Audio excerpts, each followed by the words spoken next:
इस कहानी को मैंने एडिट और अनुवादित किया है। धन्यवाद। अध्याय 381। लियोन वास्तव में एक प्रतिभाशाली व्यक्ति था, लेकिन बस इतना ही। ओलारो की नज़र में केवल एक आर्कमेज ही उसके बराबर बात करने की योग्यता रखता था। लियोन का चेहरा थोड़ी देर के लिए लाल और सफ़ेद रंग में बदलता रहा, फिर अंत में एक खामोश व्यंग्य में बदल गया। शिष्य वास्तव में अपने शिक्षकों का अनुसरण करते हैं। सर ओलारो, आप थोड़े ज़्यादा हैं। आरव मेहरा ने घुसपैठिए को ठंडे अंदाज में देखते हुए भौहें से कुढ़ीं।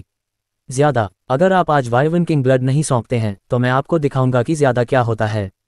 ये कहने के बाद ओलारो ने कुछ आश्चर्यजनक मैना उतार चढ़ाव जारी किए, और जैसे ही उसका स्टाफ आगे बढ़ा, वे मैना उतार चढ़ाव मैना शैकल्स में बदल गए जो सांपों की तरह आरव मेहरा पर झपट पड़े। मैना शैकल्स का इस्तेमाल आमतौर पर तब किया जाता था जब कोई जादूगर दूसरे पर बहुत ज़्यादा हावी हो जाता था। ओलारो ने देखा कि राजीव मेहरा मात्र सेकेंड रैंक का हाई मैच था, जो उससे पूरे 10 रैंक नीचे था, इसलिए उसे पहले हमला करने के लिए कोई मंत्र नहीं डालना था। बस मैना शैकल्स ही काफ़ी थे। वास्तव में 9th रैंक के हाई मैच को भी एक आर्क मैच के मैना शैकल्स को तोड़ने में बहुत मेहनत करनी पड़ती। लेकिन ओलारो ने देखा कि उसके सांप जैसे मैना शैकल्स आरव मेहरा के सामने रुक गए, जैसे कि वे किसी बाधा से टकरा गए हों। चाहे वे कितना भी मुड़ें या कसें, वे आरव मेहरा के आधे मीटर के भीतर नहीं आ सकते थे। फिर एक कर्कश ध्वनि गूंजी, क्योंकि उसने जो मैना शैकल्स छोड़े थे वे शक्तिशाली मैना उतार चढ़ाव से टूट गए। ओलारो अचानक चौंक गया। ये कैसे हो सकता है? दुर्भाग्य से ओलारो के पास इसके बारे में सोचने का समय नहीं था, क्योंकि एक उग्र धधकती आभा वाला फ्लेम बर्स्ट पहले से ही अपने रास्ते पर था। लेकिन ओलारो ने तुरंत प्रतिक्रिया की। बिना सोचे समझे उसने तुरंत एक आइस वॉल खड़ी कर दी। आइस वॉल अग्नि मंत्रों के खिलाफ बहुत अच्छी सुरक्षा थी। सेकेंड रैंक हाई मैच के मंत्र के खिलाफ आइस वॉल का इस्तेमाल करना पहले से ही बिना किसी कारण के बहुत बड़ा उपद्रव था। आर्कमैच थे क्योंकि वे पावरहाउस थे जो कानूनों के संपर्क में आए थे। एक बार जब जादूगर उस दायरे में पहुंच जाते तो वे ऐसी शक्ति प्रदर्शित करते जिसकी कल्पना एक हाई मैच भी नहीं कर सकता था। उसने जो आइस वॉल डाली वह हाई मैच की रूनिक शील्ड से कमतर नहीं थी। निश्चित रूप से एक महत्वहीन फ्लेम बर्स्ट को संभालने में उसे कोई समस्या नहीं होगी। लेकिन ओलारो वास्तव में आश्चर्यचकित था कि यह सेकेंड रैंक हाई मैच वास्तव में उस पर हमला करने की हिम्मत कैसे करेगा। तुम्हें जल्द ही अपने कामों के परिणाम भुगतने होंगे। बर्फ की दीवार बनने के बाद ओलारो के चेहरे पर एक व्यंग्यात्मक भाव उभर आया। उसने एक लंबा और थकाऊ मंत्र पढ़ना शुरू कर दिया। फिर सभी ने देखा कि कैसे फ्लेम बर्स्ट ने बर्फ की दीवार पर विस्फोट करने से पहले अपने रास्ते में एक निशान छोड़ा। चटकने की आवाज़ें सुनी जा सकती थीं। ओलारो जो अपने मंत्र के बीच में था अचानक जम गया। ऐसी आवाज़ कैसे हो सकती है? दुर्भाग्य से इससे पहले कि ओलारो समझ पाता कि क्या हो रहा है, उसके सामने एक चमकदार लौ खिल उठी। मोटी बर्फ की दीवार पिघल गई क्योंकि उन्मत्त फ्लेम बर्स्ट ने तुरंत बर्फ को छेद दिया और आर्कमेज की छाती पर जोरदार तरीके से टकराया। ओलारो के तंबू से पतंग की तरह उड़ते ही एक जोरदार विस्फोट की गूंज हुई। एक आर्कमेज के रूप में ओलारो ने अपने उपकरणों पर कम से कम 1 दर्जन रक्षात्मक मंत्र लगाए हुए थे। जब वह फ्लेम बर्स्ट उसकी छाती पर फटा तो विभिन्न जादुई रून प्रकट हुए। इस समय आसपास के मान में उतार चढ़ाव कुछ हद तक विकृत हो गए। आप .com पर पढ़ रहे हैं। धन्यवाद। जब कोई जादूगर आर्कमेज क्षेत्र में पहुंचता है और पूरी तरह से मंत्रमुग्ध उपकरण पहनता है तो उनकी रक्षात्मक क्षमताएं तलवार संत की आभा सुरक्षा के बराबर हो सकती हैं, जिससे उन्हें कुछ मंत्रों के नुकसान को रद्द करने की अनुमति मिलती है। लेकिन फिर भी आरव मेहरा के फ्लेम बर्स्ट को लेने के बाद ओलारो अच्छी स्थिति में नहीं था। वह ऐसा लग रहा था जैसे उसे किसी बड़ी चट्टान से कुचल दिया गया हो और वह जमीन पर पड़ा रहा। थोड़ी देर संघर्ष करता रहा, फिर पीला भाव लिए रेंगकर बाहर निकल पाया। ये कैसे हो सकता है? ओलारो मौके पर ही अवाक रह गया। क्या ये वास्तव में द्वितीय श्रेणी के उच्च जादूगर की शक्ति है? ओलारो को इस पर विश्वास नहीं हुआ। द्वितीय श्रेणी के उच्च जादूगर और द्वितीय श्रेणी के आर्कमेज के बीच पूरे 10 रैंक का अंतर था। उनके बीच का अंतर बहुत बड़ा था। फिर भी इस द्वितीय श्रेणी के उच्च जादूगर की ज्वाला विस्फोट ने एक आर्कमेज की बर्फ की दीवार को पिघला दिया था। उसने अपने दुश्मन को कम आंका था। ये द्वितीय श्रेणी का उच्च जादूगर थोड़ा अजीब है। अगर मैंने आर्कमेज के सबसे मजबूत रक्षात्मक मंत्र एलिमेंटल शील्ड का इस्तेमाल किया होता तो मैं उस मंत्र को सफलतापूर्वक डाल पाता और राजीव मेहरा शायद पहले ही एक लाश बन चुका होता। ये वह विचार था जो ओलारो के दिल में उमड़ रहा था जब वह बाहर उड़ रहा था। हालांकि वह बाहर उतरने के बाद बुरी हालत में था, लेकिन उसे शारीरिक चोट से ज़्यादा शर्म और नाराज़गी महसूस हुई। इससे उसकी प्रतिष्ठा को धक्का लगा था। एक प्रतिष्ठित आर्कमेज एक उच्च जादूगर को परेशान करने गया था और उस पर दबाव बनाने की कोशिश कर रहा था, लेकिन वह आसानी से धमाका करके भाग गया। सबसे महत्वपूर्ण बात उसे स्पष्ट रूप से याद था कि डीन अभी भी बाहर इंतजार कर रहा था। ओलारो, ओलारो, 2 चिंतित आवाज़ें गूंज उठीं। ओलारो ने अपना सिर घुमाया और चौंक कर देखा कि डीन के साथ टेंट के बाहर कोई और खड़ा था, वाइस लीडर डेल्सन। ओलारो वास्तव में छिपने के लिए एक छेद खोजना चाहता था। क्या हो रहा है? डीन हैरान था। ओलारो एक आर्कमेज था, फिर भी टेंट में प्रवेश करने के कुछ ही मिनटों बाद उसे बाहर निकाल दिया गया। इसका कोई मतलब नहीं था। वह ओलारो के संपर्क में कई बार आया था और उसे ओलारो की शक्ति के बारे में स्पष्ट समझ थी। वह एक वास्तविक द्वितीय श्रेणी का आर्कमेज था और अपने सच्चे आत्मा जादू उपकरण के साथ भी डीन को उसे हराने के लिए बहुत प्रयास करने की आवश्यकता होगी। 5 मिनट तो दूर, जीत का फैसला 50 मिनट में भी नहीं हो सकता। ओलारो को इतने अजीब तरीके से कैसे उड़ाया जा सकता था? अंदर क्या हुआ था? अच्छा, ओलारो राजीव मेहरा को परेशान करने गया था। जवाब स्पष्ट है। ये सोचते ही डीन अचानक कांप उठा और वह खुद को टेंट की ओर देखने से रोक नहीं पाया। उसने देखा कि एक युवा जादूगर एक जादुई छड़ी पकड़े हुए धीरे धीरे बाहर आ रहा है। ये वास्तव में राजीव मेहरा था। उस पर डीन के सभी संदेह दूर हो गए। उसे आखिरकार पता चल गया कि असीम क्षमता वाला शक्तिशाली डार्क फ्लेम बीस्टमैन उस युवा जादूगर की बात क्यों मानेगा। उसे ये भी समझ में आ गया कि राजीव मेहरा ने उसका अनादर करने की हिम्मत क्यों की। मैं हास्यास्पद हूँ। मैंने वास्तव में सोचा था कि वह एक तुच्छ उच्च जादूगर है। सर ओलारो, मैं वास्तव में वाइवन किंग ब्लड को नहीं निकाल सकता। आरव मेहरा धीरे धीरे टैंक से बाहर निकल रहा था, सीधे ओलारो की ओर देख रहा था। डूम स्टाफ पर एक चमकदार लाल रंग का रून चमक रहा था। उस रून को वाइवन किंग ब्लड की स्याही से उकेरा गया था और यह बुक ऑफ डेथ के 8 पात्रों में से एक था। वाइवन किंग ब्लड प्राप्त करने के बाद आरव मेहरा ने इसका उपयोग ड्रैगन ब्लड इंक बनाने के लिए किया था। इसलिए भले ही ओलारो ने उसे वाइवन किंग ब्लड निकालने के लिए कहा हो, लेकिन वह इसके बारे में कुछ नहीं कर सकता था। स्वाभाविक रूप से, यदि सर ओलारो जोर देते हैं तो मैं आपको दिखा सकता हूं कि मैंने वाइवन किंग ब्लड का उपयोग किस पर किया है। राजीव मेहरा, मैं तुम्हें मार डालूंगा। जब ओलारो ने आरव मेहरा को आते देखा तो उसके चेहरे पर स्तब्ध भाव गायब हो गया और उसकी जगह अंतहीन क्रोध ने ले ली। क्योंकि जिस दुश्मन को उसने कम आंका था, उसने डीन और डेल्सन के सामने उसे उड़ा दिया था, जिससे उसकी प्रतिष्ठा बर्बाद हो गई थी। उस अपमान को खून से धोना पड़ा। तो क्या हुआ अगर आपने आर्कमेज की बर्फ की दीवार को तोड़ दिया? मेरे पास अभी भी सबसे मजबूत बचाव है, एलिमेंटल शील्ड। मुझे विश्वास नहीं है कि आप इसे तोड़ सकते हैं। जैसे ही मैं हाई टियर स्पेल डालूंगा, आप एक दुखद मौत मर जाएंगे। ओलारो ने एक बार फिर एक लंबा मंत्र पढ़ना शुरू किया। ओलारो, तुम दुष्ट हो, तुम क्या सोच रहे हो? तुरंत रुक जाओ। ये दृश्य देखकर डेल्सन की पीठ पर ठंडा पसीना बहने लगा। वह मौत से डर गया। सौभाग्य से वह ओलारो के काफी करीब था और ओलारो के मुंह को ढकने के लिए आगे बढ़ा। उसी समय उसके झुर्रियों वाले चेहरे पर एक भद्दी मुस्कान दिखाई दी। हाय मेज मेहरा, मुझे परेशानी के लिए बहुत खेद है। यह एक गलतफहमी है, कृपया बुरा न माने। भाड़ में जाओ। वह कोई ऐसा व्यक्ति है जो 3 सेकंड में एक वाइवन राजा को मार सकता है। ओलारो, क्या तुम सिर्फ मारे जाने की भीख मांग रहे हो? अगर मैं यहाँ नहीं होता तो ये तुम्हारी आरामगाह होती। जबरदस्ती उसकी कास्टिंग बाधित हुई। ओलारो को तीव्र जादुई प्रतिक्रिया का सामना करना पड़ा। उसका पूरा चेहरा लाल हो गया, इससे पहले कि वह सांस लेने के लिए अपने मुंह को ढकने वाले हाथ को हटा पाता और फिर डेल्सन को गुस्से से घूरता। डेल्सन, तुम क्या कर रहे हो? मुझे मत रोको। उस बदमाश राजीव मेहरा ने वाइवन किंग ब्लड चुरा लिया है जिसकी मुझे जरूरत थी। मुझे उसे मारना है। अगर डेल्सन ने बेवजह उसकी कास्टिंग में बाधा नहीं डाली होती तो हाई टियर स्पेल ने पहले ही राजीव मेहरा को मार दिया होता। बकवास मत करो, मेरे साथ वापस आओ। मैं तुम्हें प्रथम उपनेता के रूप में आदेश दे रहा हूँ। डेल्सन यहाँ केवल स्वर्ग ज्ञानवर्धक भाड़े के समूह के प्रथम उपनेता के रूप में अपनी पहचान का उपयोग कर सकता था। जब से वह प्रथम उपनेता बना था, उसने कभी भी इस तरह से किसी उपनेता की आलोचना या आदेश नहीं दिया था। ये पहली बार था। अध्याय 382। उसके पास स्थिति को हल करने का कोई और तरीका नहीं था क्योंकि ओलारो को अहंकारी होने की आदत थी। नेता के अलावा वह किसी पर ध्यान नहीं देता था। लेकिन डेल्सन यह नहीं देख सकता था कि उसने उस भयानक व्यक्ति को कैसे उकसाया जिसने 3 सेकंड में वाइवन राजा को मार डाला, और वह जानता था कि ऐसी कहानी ओलारी के लिए बहुत अविश्वसनीय होगी जब तक कि वह खुद इसका अनुभव न करे। बात करने के बाद डेल्सन ने ओलारो की भावनाओं को अनदेखा किया और मुस्कुराते हुए उसे वापस खींच लिया। हाय मेज मेहरा, यह एक गलतफहमी थी। हम तुरंत चले जाएंगे और आपके आराम में खलल नहीं डालेंगे। ... ओलारो, क्या तुम जानते हो कि तुम क्या कर रहे थे? क्या वह राजीव मेहरा कोई ऐसा व्यक्ति है जिसे तुम उकसा सकते हो? क्या तुम नहीं जानते कि तुम मौत को आमंत्रित कर रहे थे? उसे उकसाने से तुम हमारे पूरे स्वर्ग ज्ञानवर्धक भाड़े के समूह के लिए एक आपदा का कारण बन सकते थे। एक विशाल तंबू में डेल्सन की क्रोधित आवाज गूंज उठी। दूसरों को शायद यह न पता हो कि वाइवन किंग की मौत कैसे हुई, लेकिन डेल्सन को इस बारे में बहुत स्पष्ट जानकारी थी क्योंकि उसने अपनी दोनों आंखों से उस भयावह दृश्य को देखा था। डेल्सन वास्तव में पिछले कुछ दिनों में ओलारो को वाइवन किंग ब्लड की तलाश में इधर उधर भागते हुए देख रहा था। लेकिन वह क्या कर सकता था?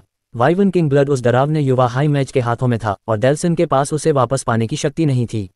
इस प्रकार डेल्सन ने पिछले कुछ दिनों में ओलारो की हरकतों पर आंखें मूंद ली और उसे अपनी मर्जी से करने दिया, उम्मीद करते हुए कि वह अपनी खोज में वास्तव में कहीं नहीं पहुंचेगा। ओलारो वैसे भी ऐसा ही था। थोड़ी देर इधर उधर भागने के बाद वह वापस सामान्य हो जाता। जहां तक उस डरावने युवा हाई मैच की बात है, डेल्सन ने उसे केवल एक बार देखा था। वह वास्तव में नहीं जानता था कि वह कौन था और वह अनजाने में उम्मीद कर रहा था कि वे फिर कभी नहीं मिलेंगे। डेल्सन उम्मीद कर रहा था कि सब कुछ वैसे ही छोड़कर मामला सुलझ जाएगा, लेकिन उसने पहले कभी नहीं सोचा था कि युवा हाई मैच इस अराजक लड़ाई में दिखाई देगा। उस समय डेल्सन ने सोचा था कि युवा मैच शायद भाड़े के सैनिकों के किसी समूह के साथ जा रहा होगा। अगर वह और ओलारो मिले तो वाइवन किंग ब्लड के कारण संघर्ष हो सकता है। ये किसी के लिए भी अच्छा नहीं होगा। हालांकि ओलारो एक आर्कमेज था, लेकिन अगर उसका किसी ऐसे व्यक्ति से संघर्ष होता जो 3 सेकंड में वाइवन किंग को मार सकता है, तो यह उसकी मौत की ओर भागने से अलग नहीं होगा। मुद्दे की गंभीरता को समझने के बाद डेल्सन ने ओलारो को सच्चाई बताने का फैसला किया, लेकिन चारों ओर पूछने के बाद उसे पता चला कि ओलारो पहले ही मंदिर के शूरवीरों के शिविर में भाग गया था। चिंतित डेल्सन भागा और देखा कि ओलारो को एक तंबू से उड़ा दिया गया था। जब डेल्सन ने ये देखा तो वह घबरा गया। सौभाग्य से उसने इस तथ्य का लाभ उठाया कि यह मुद्दा ओलारो को वापस खींचने के लिए एक निराशाजनक चरण तक नहीं पहुंचा था। डेल्सन, क्या तुमने कोई गलती की? वह केवल द्वितीय श्रेणी का उच्च जादूगर है, वह इतना शक्तिशाली कैसे हो सकता है? और उसने वाइवन किंग ब्लड चुरा लिया है जिसकी मुझे सख्त जरूरत है, और वह इसका इस्तेमाल भी कर चुका है। मैं इसे कैसे बर्दाश्त कर सकता हूँ? ओलारो ने आगे कहा, मैं तुम्हें चेतावनी दे रहा हूँ डेल्सन, ऐसा मत सोचो कि तुम मुझे इस तरह से आदेश दे सकते हो क्योंकि तुम प्रथम उपनेता हो। मुझे राजीव मेहरा को मारना ही होगा। एक मामूली उच्च जादूगर द्वारा उड़ाए जाने और डेल्सन द्वारा तोड़फोड़ किए जाने के बाद ओलारो गुस्से से उबल रहा था। राजीव मेहरा को मारना? हास्यास्पद। मैं तुमसे पूछता हूँ ओलारो, तुम राजीव मेहरा को कैसे मार सकते हो? डेल्सन ने ओलारो को गुस्से से घूरा। डेल्सन, क्या तुम मजाक कर रहे हो? मैं एक सम्मानित आर्कमेज हूँ, मैं द्वितीय श्रेणी के उच्च जादूगर को कैसे नहीं मार सकता? ओलारो शांत रहा, लेकिन उसे अपमानित महसूस हुआ। क्या तुम अंततः नष्ट नहीं हो गए? मैं लापरवाह था और उस बदमाश ने मुझ पर चुपके से हमला कर दिया। अगर तुम मुझे नहीं रोकते तो मैं एक हाई टियर स्पेल डालकर उसे मार देता। बेवकूफ़ी भरी बात है ओलारो, मैं तुम्हें कुछ बताना चाहता हूँ। जिसने वाइवन राजा को मारा वह हम में से कोई नहीं था, बल्कि राजीव मेहरा नामक वह युवा जादूगर था। तुम क्या सोचते हो? क्या? डेल्सन को सदमे में देखते ही ओलारो की आंखें चौड़ी हो गईं। शाम को एक बेजान ओलारो अजीब मनोदशा में डेल्सन के तंबू से बाहर निकला। वह हैरान, शर्मिंदा और भी अधिक भयभीत था। डेल्सन ने उसे बताया कि उस रात क्या हुआ था। उसे पता चला कि लड़ाई इतनी भयंकर थी कि तीनों उपनेताओं के एक साथ काम करने के बावजूद वे वाइवन राजा को मारने में विफल रहे और विनाश का सामना करने के कगार पर थे। लेकिन युवा राजीव मेहरा प्रकट हुए और स्थिति को पूरी तरह से बदल दिया। महज 3 सेकंड में उसने वाइवन किंग को मार गिराया, जिससे न केवल डेल्सन की जान बच गई बल्कि 3 भाड़े के सैनिकों के समूह भी बच गए।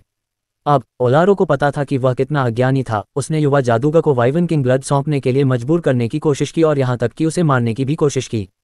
सौभाग्य से डेल्सन आ गया था। अगर डेल्सन उसे रोकने के लिए समय पर नहीं आता तो वह राजीव मेहरा को पहले ही क्रोधित कर सकता था, और जो लाश बनकर खत्म होता वह खुद ओलारो होता। बस इस बारे में सोचते ही ओलारो बेहद डर गया। आखिरकार वह मरना नहीं चाहता था। तुलान पर्वत श्रृंखला की ओर जाने से पहले नेता ने उसे डेल्सन के आदेशों का पालन करने के लिए कहा था। उस समय ओलारो बहुत परेशान था, यह नहीं जानता था कि उसे डेल्सन के आदेशों को क्यों मानना पड़ा। आखिरकार वे शक्ति के मामले में तुलनीय थे। इस प्रकार असंतुष्ट ओलारो हमेशा रास्ते में डेल्सन का मजाक उड़ाता और उसका उपहास करता रहा। अब उसने डेल्सन को निराश कर दिया था। डेल्सन ने उसकी दुश्मनी का कोई हिसाब नहीं रखा, जबकि ओलारो। शिक्षक, वाइवन किंग ब्लड पाने के लिए बधाई। ऑर्सन ने अपने शिक्षक की आकृति देखी और उनका अभिवादन करने के लिए दौड़ा। तुमने उस शापित राजीव मेहरा को सबक सिखाया होगा। उस आदमी को नहीं पता था कि उसके लिए क्या अच्छा है और उसने टीचर के वाइवन किंग ब्लड को चुरा लिया। उसे आसानी से नहीं छोड़ा जा सकता। ऑर्सन को संदेह नहीं था कि कुछ गलत हुआ है। उनके शिक्षक एक सम्मानित आर्कमेज थे, इसलिए राजीव मेहरा जैसे किसी भी व्यक्ति को संभालना धूल उड़ाने जितना आसान होना चाहिए। राजीव मेहरा को डर जाना चाहिए था। हो सकता है कि उसे मंदिर के शूरवीरों ने पहले ही निकाल दिया हो। वह निश्चित रूप से अच्छा प्रदर्शन नहीं कर रहा था। भले ही वह मर न गया हो, लेकिन वह मृत्यु के करीब रहा होगा। थप्पड़। ओलारो की गहरी आवाज के साथ एक जोरदार थप्पड़ की आवाज गूंजी। चुप रहो। ओलारो शुरू में अपने शिष्य से काफी प्रसन्न था। वह काफी प्रतिभाशाली था और 30 साल की उम्र से पहले 5वीं रैंक का हाई मैच बनने में कामयाब रहा था। वह उसकी विरासत को विरासत में लेने के लिए सबसे उपयुक्त व्यक्ति था। लेकिन अब ओलारो को अचानक लगा कि यह शिष्य देखने में बहुत अच्छा नहीं लग रहा था, खासकर उसके चेहरे पर वह चमकीली मुस्कान जिसने ओलारो को और भी क्रोधित कर दिया। इसलिए उसने उसे थप्पड़ मार दिया। चाय, गुरु। ऑर्सन ने अविश्वास में ओलारो को देखा। क्या यह अभी भी वही गुरु है जो हमेशा मुझे बिगाड़ता रहता है? जब मैं उसके पास गया तो उसने मुझे थप्पड़ क्यों मारा? यह तुम्हें अभी भी कुछ कहना है? ओलारो ने एक भयावह आवाज और अपने शांत चेहरे पर एक उदास भाव के साथ कहा। ये सब इस अंधे शिष्य की वजह से है। उसने मुझे ऐसी अजीब स्थिति में डाल दिया। दुर्भाग्य के निशान में राजीव मेहरा की जान बचाने का उसका क्या मतलब था? बिल्कुल हास्यास्पद। उस युवा की भयानक ताकत के साथ तुम उसे कैसे बचा सकते हो? क्या तुम्हें लगता है कि तुम स्वर्ग के रैंक के जादूगर हो? सच्चाई का पता लगाने के बाद ओलारो को पता चला कि ऑर्सन ने उससे झूठ बोला था। जितना ज्यादा वह इस बारे में सोचता उतना ही ज्यादा क्रोधित होता। वह उसे फिर से थप्पड़ मारने और अपनी आंखें खोलने का इंतजार नहीं कर सकता था। राजीव मेहरा कोई ऐसा व्यक्ति नहीं है जिसे आप अपमानित कर सकें, यहाँ तक कि डेल्सन भी उसके प्रति बेहद सम्मान रखता है। और जहाँ तक तुम्हारे शिक्षक का सवाल है, उसका हाथ उठा हुआ था, लेकिन ये फिर से ऑर्सन के चेहरे पर नहीं पड़ा। एक गहरी सांस के बाद उसने हैरान ऑर्सन को देखा और ठंडे स्वर में कहा, ऑर्सन, राजीव मेहरा से मुठभेड़ के बाद जो हुआ उसके बारे में सोचो। क्या तुम सच में सोचते हो कि वह सिर्फ एक दूसरे दर्जे का उच्च जादूगर है? शिक्षक, आपका क्या मतलब है? ऑर्सन चौंक गया था जब उसने अपने शिक्षक को फिर से अपना हाथ उठाते देखा, लेकिन वह छिप नहीं सका और केवल डर से कांप उठा। जब उसने अपने शिक्षक के शब्द सुने तो वह चकित रह गया। राजीव मेहरा वास्तव में केवल द्वितीय श्रेणी का उच्च जादूगर है, मैं इसे महसूस कर सकता था। यदि मेहरा परिवार के लोग न होते तो मैं पहले ही उससे निपट चुका होता। उस लापरवाह आदमी ने वास्तव में चोरी करने की हिम्मत की। बस, ओलारो ने जोर से उसे टोका। उसे ऑर्सन से नाराजगी महसूस हुई क्योंकि वह उसकी उम्मीदों पर खरा नहीं उतरा। तुम एक मूर्ख हो। उस बेहद शक्तिशाली विवन राजा को राजीव मेहरा ने व्यक्तिगत रूप से मार डाला था। तुम्हारे जैसे मूर्ख के लिए राजीव मेहरा से निपटने की कोशिश करना वास्तव में हास्यास्पद है। तुमने उसे इतनी बार उकसाया, फिर भी तुम अभी भी जीवित हो। इसे आपदा में भाग्य खोजने के रूप में माना जा सकता है। यह असंभव है, ऑर्सन चिल्लाया। ये कैसे हो सकता है? द्वितीय श्रेणी का उच्च जादूगर विवन राजा को कैसे मार सकता है? यह एक उच्च श्रेणी के आर्कमेज के बराबर अस्तित्व है। द्वितीय श्रेणी के उच्च जादूगर द्वारा ऐसी चीज को कैसे मारा जा सकता है? ऐसा शक्तिशाली व्यक्ति बिना किसी प्रयास के दूसरे दर्जे के उच्च जादूगर को आसानी से उड़ा सकता है। असंभव, ओलारो ने व्यंग्य किया। डेल्सन ने इसे अपनी आंखों से देखा है। डेल्सन। ऑर्सन स्तब्ध रह गया। स्वर्ग ज्ञानवर्धक भाड़े के सैनिकों के समूह के प्रथम उपनेता के रूप में डेल्सन आमतौर पर रोजमर्रा के मामलों से निपटने के लिए नेता की जगह लेता था। भाड़े के सैनिकों के समूह में उसका उच्च दर्जा था और वह नेता से थोड़ा ही नीचे था। यहाँ तक कि ऑर्सन भी कभी डेल्सन पर संदेह नहीं करता था। ओलारो को ये नाम कहते हुए सुनकर ऑर्सन को अचानक अपने पैरों में कंपन महसूस हुआ और वह लगभग वहीं गिर पड़ा। वह वाइवन किंग, उसे वाकई राजीव मेहरा ने मारा था। ये कैसे हो सकता है? लेवल 35 से ऊपर का एक जादुई जानवर, टीचर से कहीं ज्यादा भयानक अस्तित्व, राजीव मेहरा ने मारा। मैं बेवकूफ़ हूँ, मुझे लगा कि मैंने राजीव मेहरा की जान बचाई है। शायद उसने लेवल 25 के ब्लैक फॉरेस्ट पाइथन को खतरा भी नहीं माना होगा। इसके अलावा जो जादुई सामग्री मुझे बहुत अच्छी लगी, शायद उसकी नज़र में वह कचरे से अलग न हो। और मैं अभी भी उसे बाहर निकालने के लिए कैप्टन कमांडर हेनरी की तलाश कर रहा था। जब तुम भविष्य में राजीव मेहरा से मिलोगे तो अगर तुम जीना चाहते हो तो जितना हो सके भाग जाना बेहतर होगा, क्योंकि मैं तुम्हें नहीं बचा पाऊंगा। ओलारो ने स्तब्ध ऑर्सन की ओर ठंडी नज़र से देखा, लेकिन अपने टैंक में लौटने से पहले कुछ और नहीं कहा। अध्याय 383। वापस अपने टैंक में कार्नेज को आरव मेहरा के सामने रखा गया। उसके बगल में वायवन किंग के दांत रखे गए थे। आरव मेहरा ने वायवन किंग के दांतों को कार्नेज पर तब से लगाने की योजना बनाई थी जब वह अभी भी Heaven Enlightening Mercenary Group camp में था, लेकिन एक के बाद एक मुसीबतें आती रहीं। कार्नेज को ज़ियुबन के लिए खास तौर पर तैयार किया गया था। इस पर कीमिया सरणियों की 10 परतें लगाई गई थीं, जिससे इसका वजन 500 किलोग्राम तक पहुंच गया। केवल ज़ियुबन, जिसके पास जन्मजात ताकत थी और जिसने 3 सिर वाले गोल्ड ड्रैगन का खून सोख लिया था, वह इस हथियार का इस्तेमाल कर सकता था। अब छठी रैंक के विशेषज्ञ तलवारबाज और ड्रैकोनिक बीस्टमैन के रूप में ज़ियुबन को एक ज्यादा शक्तिशाली हथियार की जरूरत थी। वाइवन किंग टीथ द्वारा संवर्धित होने के बाद कार्नेज में 2 विशेषताएं होंगी, अर्थात आर्मर ब्रेक और कोरोजन।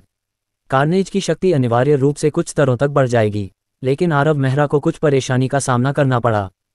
परेशानी। इससे पहले आरव मेहरा ने कार्नेज बनाने के लिए बाउंडलेस लेयरिंग तकनीक का इस्तेमाल किया था। उस समय आरव मेहरा को उम्मीद नहीं थी कि उसे वाइवन किंग टीथ जैसी दुर्लभ जादुई सामग्री मिलेगी।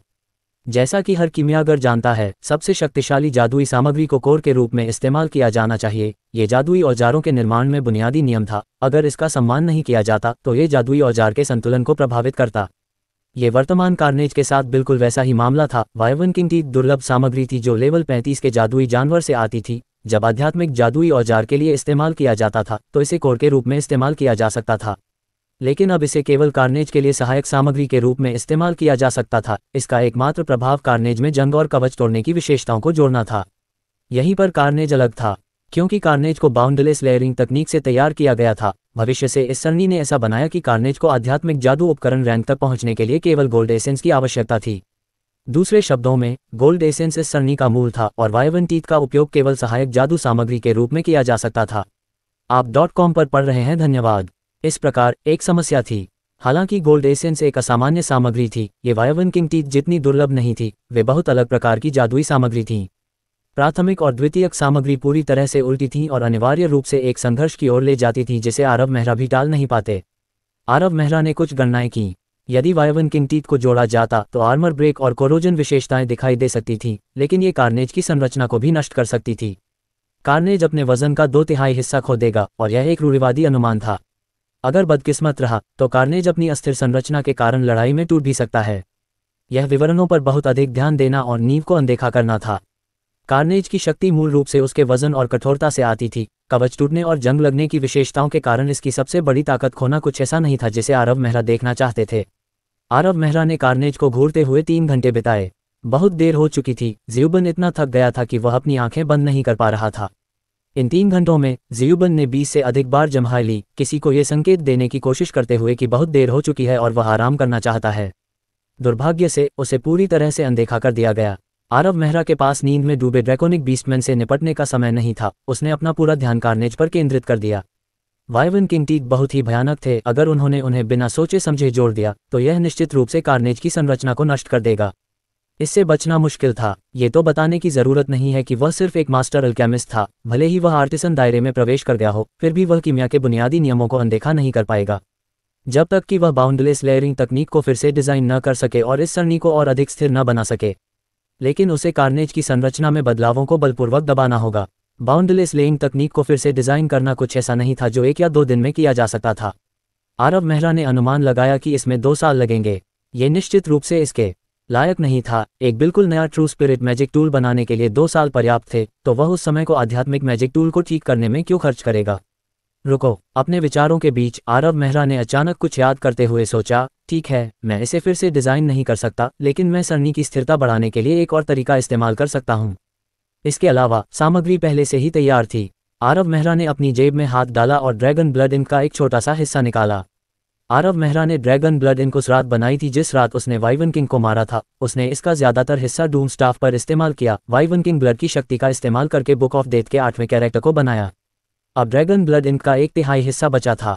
आरव मेहरा को पता था कि वाइवन किंग के पास एक एलिमेंट स्टेबिलाइजेशन तकनीक है जो लड़ाई के दौरान एलिमेंटल को स्थिर बनाएगी। यह एलिमेंट को तेजी से संचालित करने में भी मदद कर सकती है। लेकिन यह वाइवन किंग के लिए एक सच्चा जन्मजात कौशल था।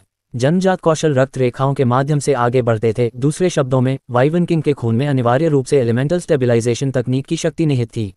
अब आरव मेहरा को बस इस शक्ति को कार्नेज के साथ मिलाना था। फिर वाइवन किंग टीथ के साथ संघर्ष आसानी से हल हो जाएगा। इसके अलावा ड्रैगन ब्लड इंक में अपने आप में चौंकाने वाली शक्ति थी। भारी कार्नेज पर इसे मंत्रमुग्ध करने के लिए किसी मैना स्रोत की आवश्यकता नहीं होगी, क्योंकि कार्नेज के पास खुद ही भारी सरणी की 10 परतें थीं, जिससे कार्नेज का वजन 500 किलोग्राम से ज्यादा हो गया। अगर सावधानी न बरती जाए तो वे सरणी एक पल में नष्ट हो सकती थीं और उन्हें फिर से बनाना बहुत मुश्किल होगा। इस प्रकार आरव मेहरा ने अपने मैना का इस्तेमाल अपने मैजिक एरे को प्रेरित करने के लिए किया, ये सुनिश्चित करने के लिए कि कोई समस्या न हो। हर प्रक्रिया की 3 बार पूरी तरह से गणना की। इससे आरव मेहरा ने एक और भारी सरणी स्थापित करते समय अपना मैना खत्म कर दिया।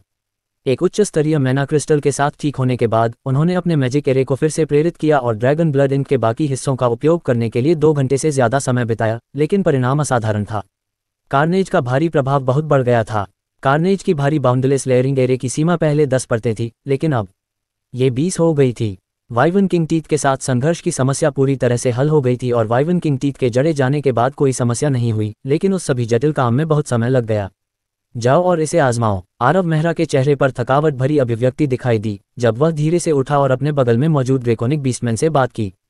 हाँ सर। जब ज़ियुबन ने कार्नेज को पकड़ा तो एक अवर्णनीय आभा निकली। उसके बाद वाइवन किंग की हल्की दहाड़ सुनाई दी। कार्नेज को लहराते हुए ज़ियुबन के चेहरे पर एक उत्साहपूर्ण अभिव्यक्ति थी, यहाँ तक कि उसके जैसे एक साधारण व्यक्ति को भी कार्नेज में भारी बदलाव का एहसास हो सकता था। आरव मेहरा ने उस वाइवन किंग की दहाड़ को स्पष्ट रूप से सुना। उसने उम्मीद नहीं की थी कि ड्रैगन ब्लड इंक को जोड़ने के बाद कार्नेज की शक्ति इतनी बढ़ जाएगी। लेयरिंग के कारण कार्नेज मुश्किल से पहले आध्यात्मिक जादू उपकरण स्तर तक पहुंच पाया था, लेकिन अब यह आध्यात्मिक क्षेत्र के शिखर पर पहुंच गया था और एक जादुई उपकरण आत्मा के लक्षण दिखने लगे थे। आरव मेहरा ने अनुमान लगाया कि अगर ड्रैकोनिक बीस्टमैन ने कार्नेज के साथ हमला किया तो वह एक असली ड्रैगन के बराबर शक्ति प्रदर्शित कर सकता है। ज़ियुबन को कुछ वाक्य कहने के बाद उसने उसे कार्नेज के साथ खेलने के लिए भेज दिया। ज़ियुबन के जाने के बाद आरव मेहरा ने एक टेस्ट ट्यूब निकाली। अंदर खून की एक गहरे बैंगनी रंग की बूंद थी। ये वेरिएंट ब्लैक लिजर्ड का खून था जिसे उसने आज पहले निकाला था। वेरिएंट ब्लैक लिजर्ड इस खून की बूंद के कारण बहुत कीमती थे। आरव मेहरा ने 10,000 स्पेल व्हील को मजबूत करने के लिए खून की इस बूंद का उपयोग करने की योजना बनाई।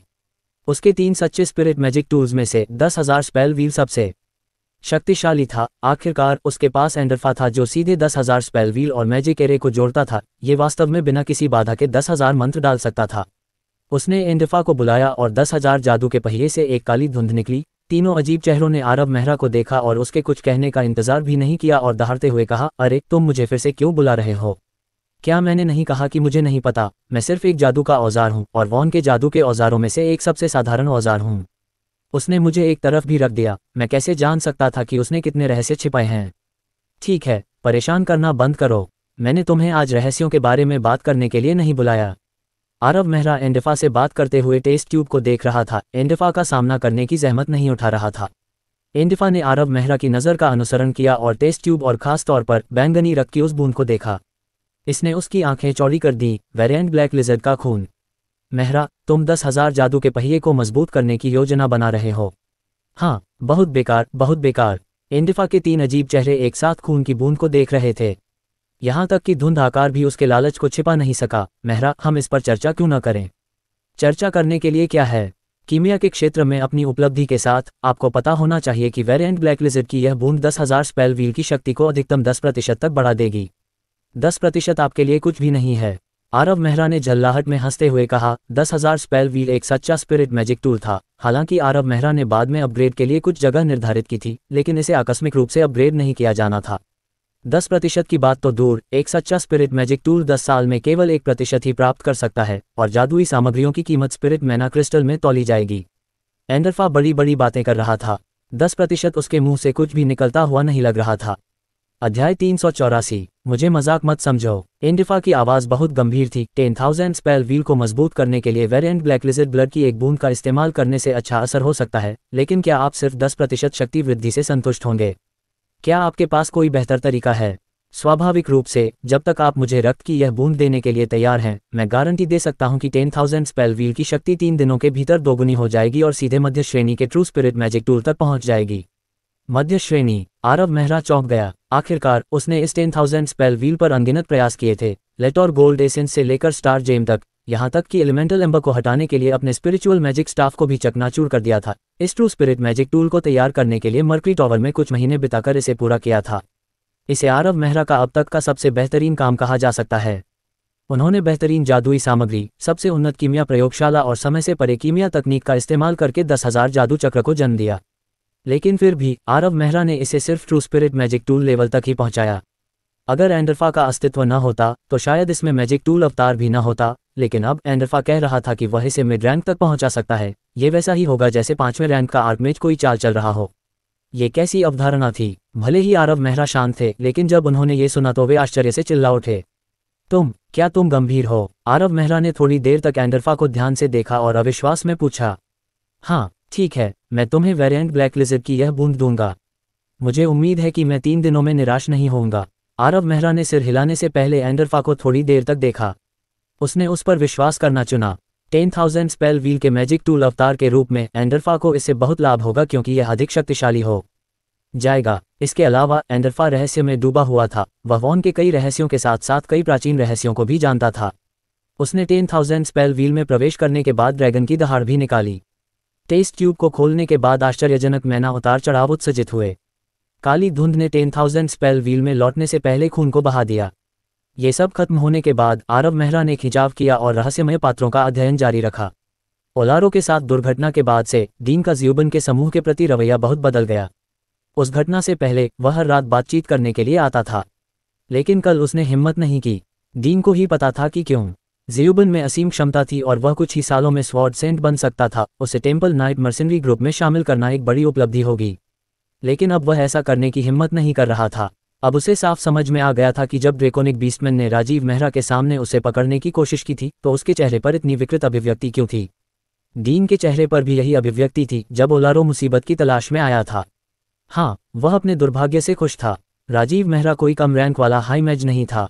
ओलारो को टैंक से बाहर निकलते हुए देखने के बाद डीन को आश्चर्य नहीं हुआ जब डेल्सन ने उसे बताया कि राजीव मेहरा ने वाइवन किंग को मार दिया है। यह एक स्पष्ट तथ्य की तरह लगा। वाइवन किंग की चौंकाने वाली मौत डीन को संदिग्ध लगी थी, लेकिन तब से डेल्सन सच्चाई को धुंधला और छुपा रहा था। कल डीन अपने अनैतिक कार्यों के लिए माफी मांगने, खुद की आलोचना करने के बारे में सोचते हुए आरव मेहरा के टैंक में भागा। लेकिन जब वह टैंक के प्रवेश द्वार पर पहुंचा तो उसकी हिम्मत टूट गई। वह प्रवेश द्वार के गैप से डार्क फ्लेम बीस्टमैन के 2 हाथ वाले हथौड़े पर काम कर रहे आरव मेहरा को देखने से पहले थोड़ा हिचकिचाया। डीन ने उसे परेशान करने की हिम्मत नहीं की और केवल उत्सुकता से इंतजार कर सकता था।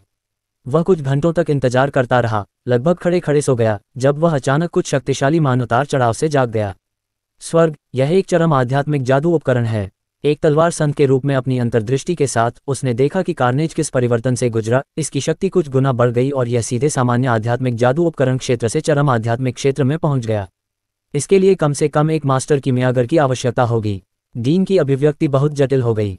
अपनी स्थिति के साथ उसने कुछ मास्टर कीमियागर देखे थे, लेकिन वे सभी बहुत घमंडी थे।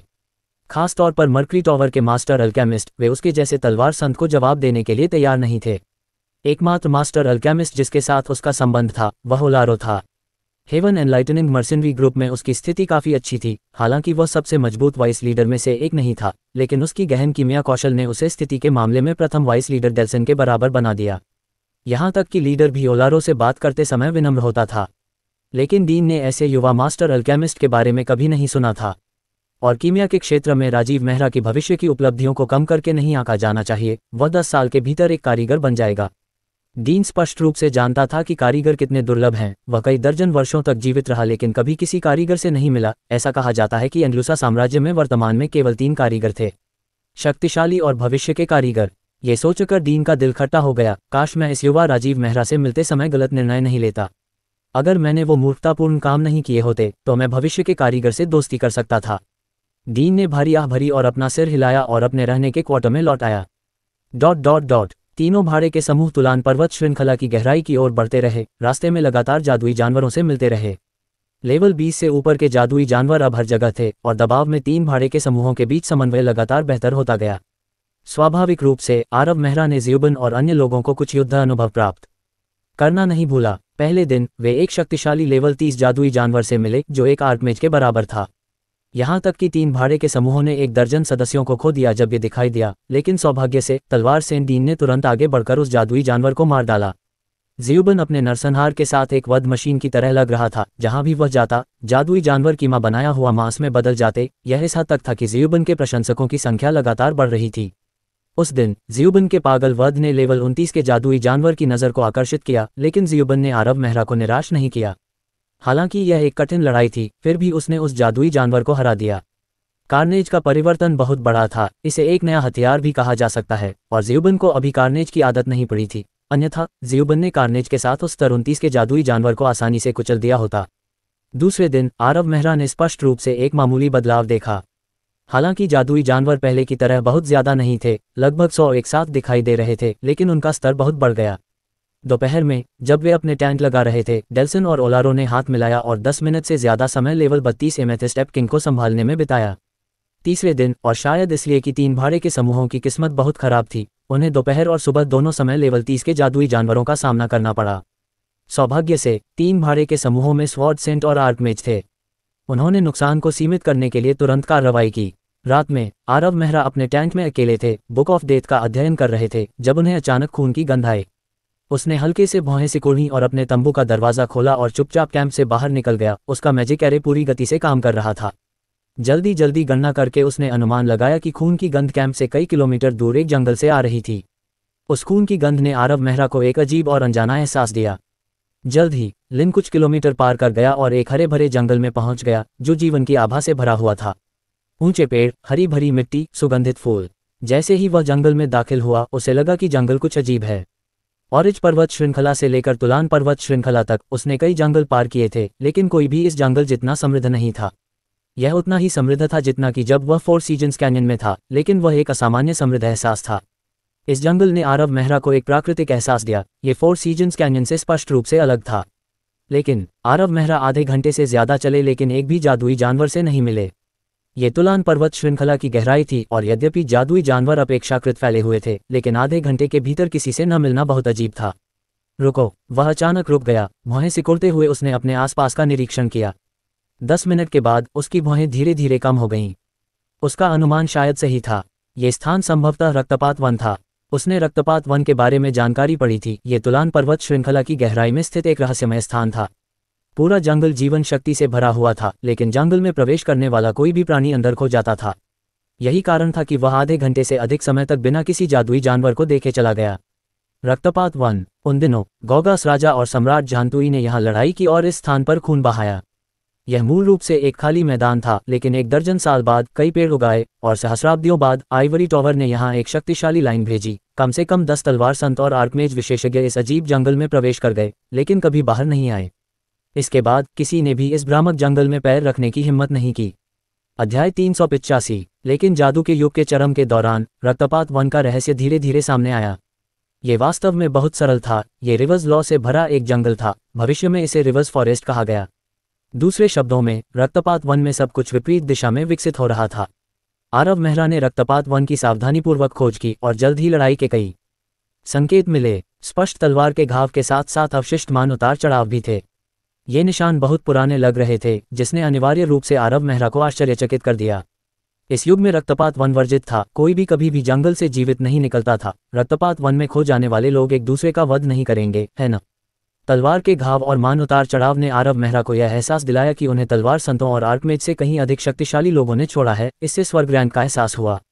कोई भी स्वर्ग रैंक पावरहाउस रक्तपात वन को पार नहीं कर पाया। फिर भी निशान स्पष्ट रूप से एक स्वर्ग रैंक तलवारबाज और एक स्वर्ग रैंक जादूगर के थे। इस युग में स्वर्ग रैंक पावरहाउस इतने दुर्लभ थे। ऐसा दृश्य कैसे हो सकता है? ये कैसे हुआ? यह अजीब था। जमीन पर निशान थे, लेकिन पेड़ों पर कुछ भी नहीं। आरव मेहरा ने आसपास की जांच करने के लिए कुछ जादूगर आंखें भी डाली, लेकिन परिणाम वही था। निशान केवल जमीन पर थे। इसका मतलब था कि लड़ाई के निशान छोड़े जाने के बाद रक्तपात वन का निर्माण हुआ। हालांकि आरव मेहरा इस तरह के आश्चर्यजनक निष्कर्ष पर पहुंचने के बाद शांत दिख रहे थे, लेकिन उनका दिल अभी भी तेजी से धड़क रहा था। जवाब सरल था। वे निशान सम्राट झांतुई और गौगास राजा द्वारा छोड़े गए थे। उन दिनों दोनों पुरुषों ने उस भूमि पर लड़ाई की थी जो भविष्य में रक्तपात वन बन जाएगी। जो खून गिरा, उससे रक्तपात वन का विकास हुआ। हजारों साल बाद भी वे निशान मिट नहीं पाए थे। यही वजह थी कि आरव मेहरा परेशान था। स्वर्ग रैंक का कोई भी शक्तिशाली व्यक्ति अपने पीछे ऐसे निशान नहीं छोड़ सकता था जो हजारों सालों तक टिके। इस खोज ने अचानक आरव मेहरा को संदेह में डाल दिया। क्या सम्राट झांटुई और गौगास राजा पहले ही स्वर्ग रैंक को पार कर चुके हैं? ये दर्ज किया गया था कि दोनों पहले से ही 9वीं रैंक के स्वर्ग क्षेत्र के शक्तिशाली थे, इसलिए आरव मेहरा ने हमेशा इसे सच मान लिया। लेकिन इन निशानों ने सम्राट झांटुई और गौगास राजा के बारे में उनकी समझ को खत्म कर दिया। इन दोनों शक्तिशाली लोगों ने संभवतः पहले ही स्वर्ग क्षेत्र को पार कर लिया था। उस समय जादू की सभ्यता अभी परिपक्व नहीं हुई थी। आर्कमेज और स्वॉर्ड सेंट उस समय ज्यादातर लोगों की पहुंच से बाहर थे। स्वर्ग रैंक और उससे ऊपर के क्षेत्र की तो बात ही छोड़िए।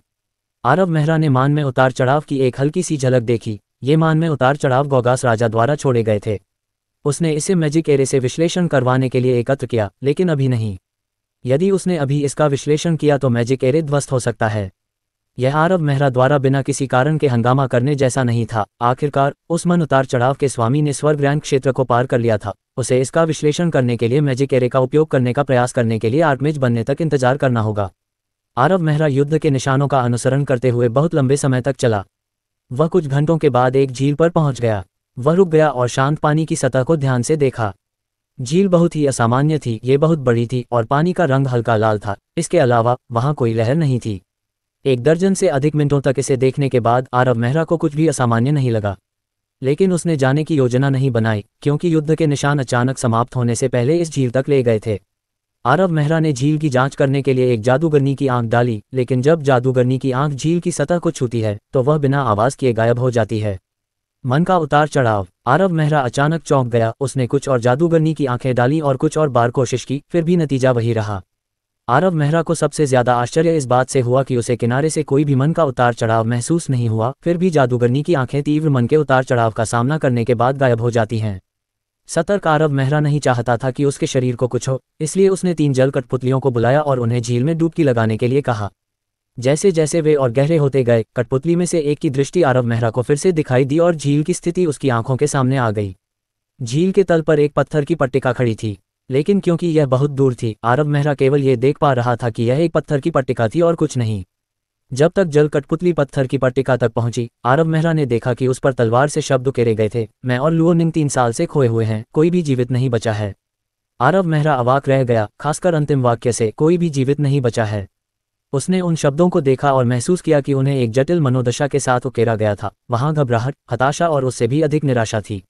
इस युग में अधिकांश लोग लुओनिंग का नाम नहीं जानते होंगे, लेकिन आरव मेहरा को यह स्पष्ट रूप से याद था कि गोगास राजा का नाम लुओनिंग था। जिसने इस पत्थर की पट्टिका को चाहा था वह संभवतः सम्राट जानतुई था।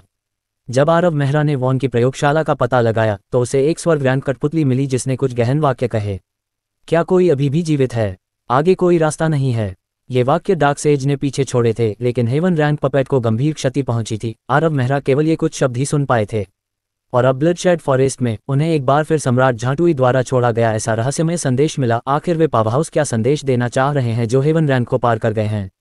सम्राट झांटुई द्वारा छोड़ा गया संदेश विरोधाभासी था। क्या नोसेंट के लोग उस युग में ठीक से नहीं रह रहे थे जब गोगास राजा गायब हो गया था? आरव मेहरा झील के पास ज्यादा देर तक नहीं रुके। उन्होंने पहले कैंप में लौटने का फैसला किया। रिवर्स लॉ वाले ब्लडशेड फॉरेस्ट से निकलना आसान नहीं था, यहाँ तक कि आरव मेहरा जो बाहर निकलने का रास्ता जानते थे उन्हें भी 3 घंटे से कम समय नहीं बिताना पड़ा। जब आरव मेहरा कैंप पहुंचे तो उन्होंने पाया कि 3 भाड़े के समूह पहले ही निकल चुके थे। सौभाग्य से 3 भाड़े के समूह बहुत धीमी गति से आगे बढ़े चूंकि उनकी सभा काफी बड़ी थी। आरव मेहरा को उनके पदचिह्नों का अनुसरण करने के बाद उन्हें पकड़ने में अधिक समय नहीं लगा। उसके सामने एक झुलसा हुआ जंगल दिखाई दिया। हर जगह आग की लपटें दिखाई दे रही थीं। जंगल के किनारे पर तापमान 40 डिग्री सेल्सियस तक पहुंच गया था और दूर से एक फटता हुआ ज्वालामुखी लावा उगलता हुआ दिखाई दे रहा था। आरव मेहरा ने आसपास का नज़ारा देखा तो भौहें सिकोड़ लीं। एक बुरा पूर्वाभास उसके ऊपर छा गया क्योंकि यह जंगल बिल्कुल उसी जादुई जंगल जैसा लग रहा था जिसे उसने याद किया था। आगे हलचल थी। ऐसा लग रहा था कि अन्वेषण के लिए भेजी गई टीम के साथ कुछ हुआ है। आरव मेहरा चौंक गया। उसने बिना किसी हिचकिचाहट के आधा दर्जन जादूगर आंखें डालीं और अचानक उसके सामने जो दृश्य सामने आया उसे देखकर चौंक गया। आग से लथपथ फ्लेम डेविल्स का एक समूह 3 भाड़े के समूहों के कुलीन स्क्वाड्रन के साथ एक गहन युद्ध में था। आरव मेहरा उन्हें चेतावनी देना चाहता था, लेकिन बहुत देर हो चुकी थी। कई सारे फ्लेम डेविल्स पर अनगिनत मंत्रों का प्रयोग किया गया। उनके शरीर को ढकने वाली धधकती लपटें धीरे धीरे कम होती गईं। जब आखिरी मंत्र का प्रयोग किया गया तो उनके शरीर पर धधकती लपटें पूरी तरह से जलना बंद हो गईं और वे राख के ढेर में बदल गईं जो धीरे धीरे बिखर गईं। लेकिन अचानक उन राख से लपटें उठने लगीं और इन लपटों से नए फ्लेम डेविल्स उभरे। फ्लेम डेविल्स सबसे निचले नारकीय जीवन रूप थे, जैसे कि मेलवोलेंट स्पिरिट्स और ईविल स्पॉन, लेकिन वे वास्तविक स्तर 20 के जीवन रूप थे।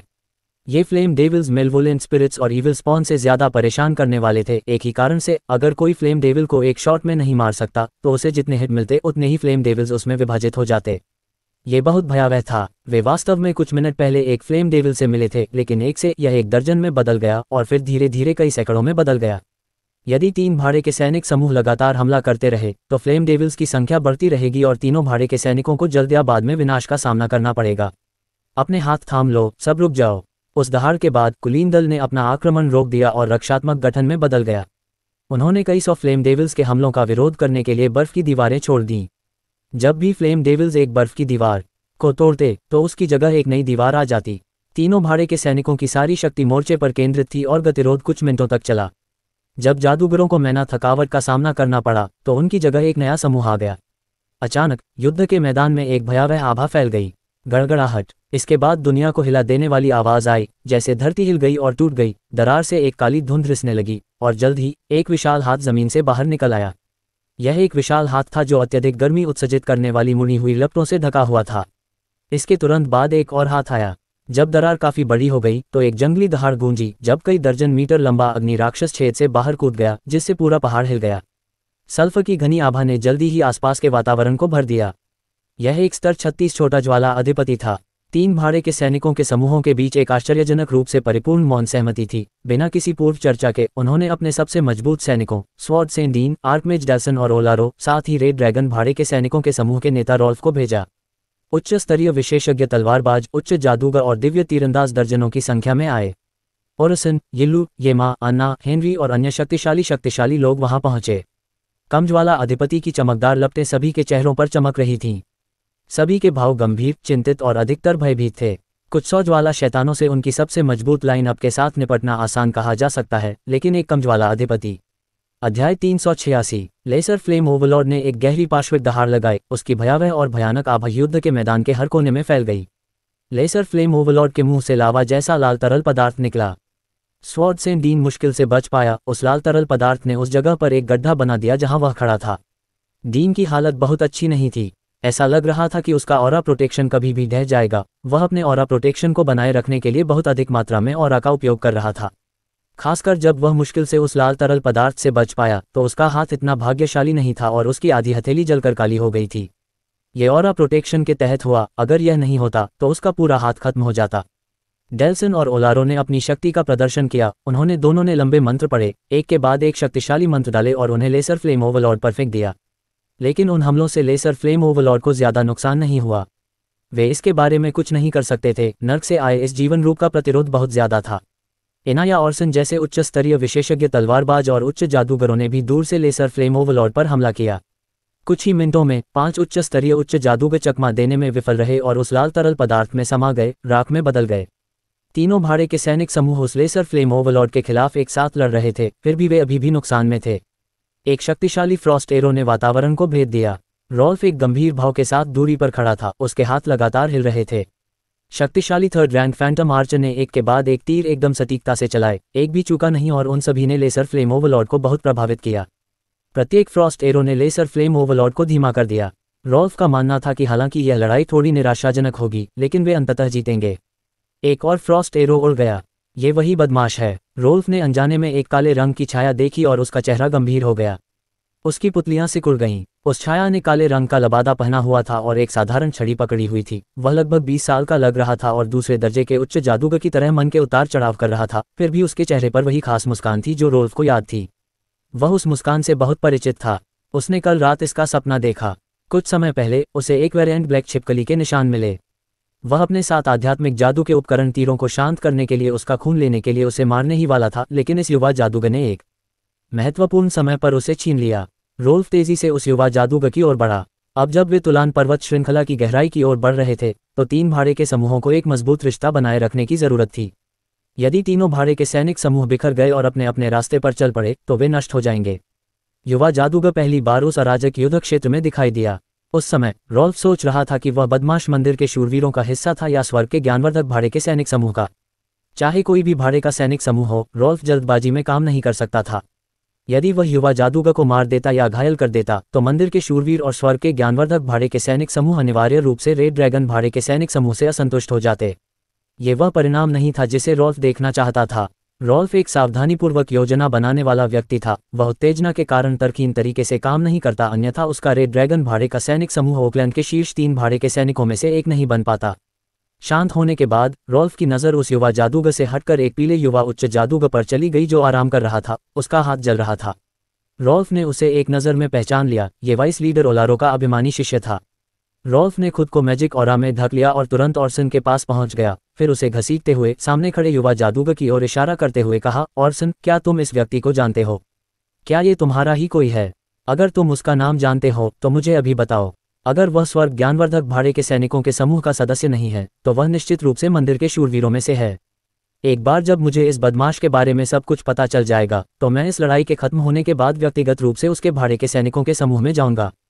चाहे वह डेल्सन हो या डीन, वे निश्चित रूप से उस बदमाश को मेरे लिए अपने भाड़े के सैनिकों के समूह से बाहर निकाल देंगे। तब मेरे लिए बदला लेना बहुत आसान हो जाएगा। ऑर्सन ने जब आरव मेहरा को पहचाना तो वह डर गया। वह कांप रहा था और उसका चेहरा बहुत पीला पड़ गया था। राजीव मेहरा, ये वास्तव में राजीव मेहरा है। पिछले कुछ दिनों से ऑर्सन जानबूझकर चुप था, हमेशा पीछे छिपकर। जब 3 भाड़े के सैनिक समूह तुलान पर्वत श्रृंखला की गहराई की ओर बढ़ रहे थे तब एक जादुई जानवर के प्रकट होने पर वह मुश्किल से ही आगे बढ़ पाया। वह इस हद तक चला गया क्योंकि वह चाहता था कि राजीव मेहरा उसे भूल जाए। उपनेता डेल्सन ने जांच के बाद उसे ढूंढ निकाला और उसे कड़ी फटकार लगाई। अगर उसके शिक्षक ओलारो की वजह से नहीं तो शायद उसने उसे पहले ही स्वर्ग ज्ञानवर्धक भाड़े के सैनिकों के समूह से निकाल दिया होता। वह वास्तव में माफी मांगना चाहता था, लेकिन उसकी हिम्मत नहीं हुई। उसने अपने पिछले रवैये के बारे में सोचा और समझा कि अगर राजीव मेहरा नाखुश होता तो परिणाम बहुत अकल्पनीय होते, यहाँ तक कि उसका शिक्षक भी उसे नहीं बचा पाता। उसने मन ही मन रॉल्फ को कोसते हुए एक मुस्कान दबाए और कहा, लीडर रॉल्फ, ये राजीव मेहरा है। हाईमैज Mehra heaven enlightening mercenary group का सदस्य नहीं है, बल्कि एक सम्मानित अतिथि है। राजीव मेहरा, ये नाम सुनकर रॉल्फ ने संतुष्टि के साथ सिर हिलाया और ऑर्सन के बाकी वाक्य को पूरी तरह से अनदेखा कर दिया। जब तक मैं उसका नाम जानता हूं तब तक सब ठीक है। अब बात करने का समय नहीं था। रॉल्फ ने आरव मेहरा को खोजने के बाद से लगभग 2 से 3 मिनट बिताए और उस समय के दौरान युद्ध के मैदान में स्थिति बहुत भयंकर थी। उसे अभी भी लेसर फ्लेम ओवरलॉर्ड से निपटने की आवश्यकता थी। ठीक है, सर रॉल्फ, मुझे लगता है कि हमारे बीच गलतफहमी हो गई है। जैसे ही रॉल्फ मुड़ने और जाने वाला था, आरव मेहरा जो वहां चुपचाप खड़ा था ने संपर्क शुरू किया। गलतफहमी? रॉल्फ ने सख्ती से मुंह मोड़ा, उसके चेहरे पर एक व्यंग्यात्मक भाव था। क्या मतलब है तुम्हारा, राजीव मेहरा? तुम ये स्वीकार नहीं करना चाहते कि तुमने मेरा वेरिएंट ब्लैक लिजर्ड ब्लड छीन लिया? हाँ, शब्द बेकार हैं, मैंने तुम्हें इसे छीनते हुए अपनी दोनों आंखों से देखा। तुम्हें लगता है कि मैं एक तीसरे दर्जे के फैंटम आर्चर के रूप में अपनी दृष्टि से कोई गलती कर सकता हूँ? वह राजीव मेहरा बहुत अज्ञानी है। उसने मेरा वेरिएंट ब्लैक लिजर्ड ब्लड छीन लिया और सोचा कि यह कहना कि यह एक गलतफहमी थी स्थिति को बचा सकता है। यह स्पष्ट रूप से असंभव है। लॉर्ड रॉल्फ, चाहे आप इस पर विश्वास करें या न करें, मैं आपको बताना चाहता हूं कि वेरिएंट ब्लैक लिजर्ड का खून प्रभावी होने के लिए उसे जीवित ही लेना पड़ता है। अगर यह खून उसके मरने के बाद लिया जाए तो इसका कोई प्रभाव नहीं होगा, भले ही वह केवल 1 सेकंड के लिए ही क्यों न मरा हो। सर रॉल्फ मर्करी टॉवर से इसकी पुष्टि कर सकते हैं। ये सबसे अच्छा होगा कि आप एक मास्टर अल्केमिस्ट को खोजें जो ये जांच करे कि मैं सही हूं या गलत। आरव मेहरा ने अपना गाल खुजलाया। उस दिन सच में ऐसा ही हुआ था। जब उसे पता चला कि रॉल्फ वेरिएंट ब्लैक लिजर्ड पर निशाना साध रहा है, आरव मेहरा बेतहाशा दौड़कर वहां पहुंच गया। अगर वह 1 सेकंड के लिए भी देर कर देता तो उसने जो वेरिएंट ब्लैक लिजर्ड ढूंढा था उसे रॉल्फ पहले ही नष्ट कर चुका होता। बेवकूफ़ी भरी बातें, अपनी दयनीय चालें अपने पास ही रखो, राजीव मेहरा। तुम्हें लगता है कि तुम मुझे किसी ऐसी चीज़ से बेवकूफ़ बना सकते हो जो तुमने अभी अभी बनाई है? ये निश्चित रूप से असंभव है। आगे बढ़ने की कोई ज़रूरत नहीं है, भले ही तुम इसे सजाते रहो, मैं इसका आधा भी नहीं मानूंगा। हम बाद में शिकायतों से निपट लेंगे, मेरे पास तुमसे बात करने का समय नहीं है। रॉल्फ को कीमिया का कोई ज्ञान नहीं था और उसने केवल ये पता लगाया था कि वेरिएंट ब्लैक लिजर्ड ब्लड का उपयोग मैजिक टूल को शांत करने के लिए करने पर असीम लाभ होगा। संयोग से उसके 7 तीर आध्यात्मिक रैंक के शिखर पर थे, इसलिए वह वेरिएंट ब्लैक लिजर्ड की तलाश में हर जगह घूमता रहा। उसे आरव मेहरा की बातों पर बिल्कुल भी विश्वास नहीं हुआ। उसकी नज़र में आरव मेहरा एक शुद्ध दुष्ट था और उन शब्दों का इस्तेमाल केवल बहाने के तौर पर किया गया था। ऐसे घटिया झूठ पर कौन यकीन करेगा? अरे, ओरिसन जो एक तरफ दुबका हुआ था, कुछ कहना चाहता था लेकिन झिझक रहा था। वह हमेशा से खुद को छोटा दिखाने की कोशिश कर रहा था। अगर तुम कुछ कहना चाहते हो तो कह दो, मेरे पास तुम पर समय बर्बाद करने के लिए नहीं है, जल्दी करो। लीडर रॉल्फ, हालांकि मैं सिर्फ एक महान कीमियागर हूं, लेकिन मुझे वेरिएंट ब्लैक लिजर्ड्स की थोड़ी समझ है। इसका खून जिंदा रहते हुए पीना जरूरी है, नहीं तो इसका असर खत्म हो जाएगा। ओरिसन ऐसे बोल रहा था जैसे वह पतली बर्फ पर चल रहा हो। इसके बारे में कुछ नहीं किया जा सकता था, वह किसी भी पक्ष को नाराज नहीं कर सकता था। शिक्षक ने ही मुझे ये बताया। शायद इसलिए कि उसे अपराध बोध हो रहा था या इसलिए कि वह आरव मेहरा का पक्ष लेना चाहता था। उसने वही कहा जो वह जानता था और फिर खुद को छोटा दिखाने की कोशिश की। आरव मेहरा या रॉल्फ की तरफ देखने की हिम्मत नहीं जुटा पाया। वह डर के मारे आरव मेहरा की तरफ देखने की हिम्मत नहीं जुटा पाया। रॉल्फ के लिए, वह जानता था कि रॉल्फ का हाव भाव बहुत बुरा होगा। रॉल्फ को ऐसा लग रहा था जैसे वह किसी को मारना चाहता हो। ऑर्सन के खत्म होने के बाद उसे कमोबेश यकीन हो गया था कि ऑर्सन उसे धोखा देने की हिम्मत नहीं करेगा। यह उसकी प्रतिष्ठा के लिए बहुत बड़ा झटका था। इस प्रकार अगर रॉल्फ राजीव मेहरा जैसी ही स्थिति में होता तो जानता कि वेरिएंट ब्लैक लिजर्ड का खून अगर जिंदा नहीं पकड़ा गया तो बर्बाद हो जाएगा। रॉल्फ भी बिना किसी हिचकिचाहट के काम करता। इस समय एक विशाल मेनाहैन ने आसमान को ढंक लिया और अचानक एक पकड़ने वाली हरकत में आया जिसने रॉल्फ और ऑर्सन को चौंका दिया क्योंकि वे मजबूती से पकड़े हुए थे। रॉल्फ के शरीर में जादुई आभा बेतहाशा जागृत हुई, लेकिन उसकी उम्मीदों के विपरीत मेनाहैन ने बिखरने का कोई संकेत नहीं दिखाया। अध्याय 387। रॉल्फ के उछलकर जमीन पर गिरने पर एक जोरदार आवाज गूंजी। मार्शल पाथ और मैजिक पाथ दोनों पर चलने वाले व्यक्ति की तरह वह एक फैंटम आर्चर था जिसका शरीर और मान पूरी तरह से एक दूसरे से जुड़े हुए थे। भले ही उसे 1 दर्जन बार फेंका गया हो, फिर भी वह बिना चोट के बच जाएगा। लेकिन कौन सा कमीना मुझे बिना किसी कारण के फेंक रहा है? रॉल्फ के चेहरे पर उदासी छा गई और उसने आरव मेहरा को घूर कर देखा। क्या तुम पागल हो? शायद इसलिए कि वह अभी अभी चिढ़ गया था। रॉल्फ असामान्य रूप से क्रोधित लग रहा था। उसने दहाड़ते हुए आरव मेहरा की ओर अपनी उंगली उठाई। मैंने तुम्हें बचाया। आरव मेहरा ने भौहें सिकोड़ी। तुमने मुझे बचाया? रॉल्फ गुस्से से कांप उठा। उसे लगा जैसे उसकी बुद्धि पर सवाल उठाया गया हो। राजीव मेहरा, तुम बदमाश हो। मेरे पास तुमसे निपटने का समय नहीं है। बेहतर होगा कि तुम भविष्य में मेरे सामने ना आओ, अन्यथा। एक दूसरे दर्जे का उच्च जादूगर एक सम्मानित तीसरे दर्जे के प्रेत तीरंदाज के साथ खेल रहा था। चाहे रॉल्फ कितना भी धीरज क्यों न रखता हो, फिर भी वह भड़कने से खुद को नहीं रोक पाया। अरे, ये बदमाशी है। ऑर्सन जो रॉल्फ के साथ उड़ा था, स्तब्ध रह गया। उसका चेहरा इतना पीला पड़ गया था कि वह भूत जैसा लग रहा था। उसका मुंह खुला हुआ था क्योंकि वह आश्चर्यजनक रूप से यहाँ से कुछ ही दूरी पर एक जगह को देख रहा था जहाँ एक बड़ा गड्ढा लाल गर्म तरल से भरा हुआ था। ये वह जगह थी जहाँ से रॉल्फ और ऑर्सन को फेंका गया था। रॉल्फ ने गाली देते समय ऑर्सन के असामान्य भाव को देखा। जैसे ही उसने देखा, उसका हाव भाव बदल गया, लेकिन वह अभी भी अपनी गलती मानने से हिचकिचा रहा था। राजीव मेहरा, तुम घायल नहीं हो। तो तुम क्यों छिप रहे हो? क्या ऐसा हो सकता है कि तुमने सबको लड़ते हुए नहीं देखा? तुम बहुत कायर हो। रॉल्फ बहुत धीमी आवाज में बोल रहा था। हालांकि वह गर्व और अहंकारी था, लेकिन उसने पहले ही स्वीकार कर लिया था कि राजीव मेहरा ने उसकी जान बचाई है। अगर राजीव मेहरा एक सेकंड भी देर से आता तो वह लाश में बदल सकता था। रॉल्फ ने अभी बोलना समाप्त ही किया था कि उसने युवा जादूगर की छाया को लेसर फ्लेम ओवरलॉर्ड की ओर उड़ते हुए देखा। रॉल्फ ने चौंक कर आरव मेहरा की पीठ की ओर देखा, अवाक। वह वास्तव में युद्ध करने गया था, लेकिन वह केवल सेकंड रैंक का उच्च जादूगर है। यहाँ हर कोई उससे अधिक शक्तिशाली है। यहाँ तक कि ऑर्सन जैसे 5th रैंक के उच्च जादूगर को भी केवल तोप का चारा ही माना जा सकता है और वह केवल दूर से ही जादू कर सकता है। अगर ऑर्सन करीब आ जाता तो वह भी जलकर राख हो सकता था। दूसरे दर्जे के उच्च जादूगर की तो बात ही छोड़िए। रॉल्फ को दोषी महसूस हो रहा था। राजीव मेहरा ने उसकी जान बचाई, फिर भी वह गुस्से में बोल पड़ा, और सबसे बुरी बात यह थी कि राजीव मेहरा को कार्रवाई के लिए उकसाया गया। भले ही रॉल्फ राजीव मेहरा की मदद करना चाहता था, लेकिन लेसर फ्लेम ओवरलॉर्ड 36वें स्तर पर पहुंच गया। रॉल्फ शक्तिहीन था। फिर युवा जादूगर द्वारा प्रदर्शित शक्ति ने रॉल्फ को पूरी तरह से चौंका दिया। ये पता चला कि राजीव मेहरा को उसके शब्दों से कार्रवाई के लिए उकसाया नहीं गया था, बल्कि लेसर फ्लेम ओवरलॉर्ड की ओर बढ़ा क्योंकि वह काफी शक्तिशाली था। भले ही रॉल्फ ने कुछ नहीं कहा होता, फिर भी वह युद्ध में भाग जाता। वेरिएंट ब्लैक छिपकली को छीने जाने का दृश्य रॉल्फ के दिमाग में उभरने से नहीं रुका।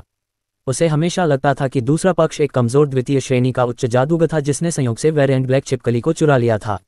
लेकिन अब ऐसा लग रहा था कि यह इतना आसान नहीं था। युवा जादूगर के मन में बहुत उतार चढ़ाव आया और वह युद्ध के लिए दौड़ पड़ा। उसके ऊपर लाल और नीली टिमटिमाती रोशनी के साथ चांद की तरह चमकती हुई रोशनी चमक उठी। मंत्रों की एक विशाल और अवर्णनीय बाढ़ ने अचानक उसके लक्ष्य लेसर फ्लेम ओवरलॉर्ड को डुबो दिया। एक पल में एक और शक्तिशाली जादूगर के शामिल होने से डीन और अन्य लोग प्रसन्न हुए, उसके बाद चिंता में पड़ गए। ये भाड़े के सैनिक अनुभवी थे और एक दूसरे को अच्छी तरह समझते थे। उन्हें एक दूसरे के साथ तालमेल बिठाने और सहजता से सहयोग करने में ज्यादा समय नहीं लगा। लेकिन वह राजीव मेहरा था। हालांकि वह बहुत शक्तिशाली था, यहाँ किसी से भी कहीं ज्यादा शक्तिशाली। उन्हें अभी दुश्मन का विरोध करने के लिए कड़े सहयोग की जरूरत थी, और राजीव मेहरा के आने से उनकी गति में बाधा आ सकती थी। अगर ऐसा हुआ तो परिणाम भयानक होंगे। लेकिन उनकी चिंता दूर होने में ज्यादा समय नहीं लगा। आरव मेहरा का हर एक जादू पूरी तरह से कारगर साबित हुआ, जिससे धीरे धीरे स्थिति पलट गई। वे शुरू में एक असुविधाजनक स्थिति में थे क्योंकि उन पर लेसर फ्लेम ओवरलॉर्ड का दबाव था, लेकिन आरव मेहरा के शामिल होने से उन्हें कुछ राहत मिली।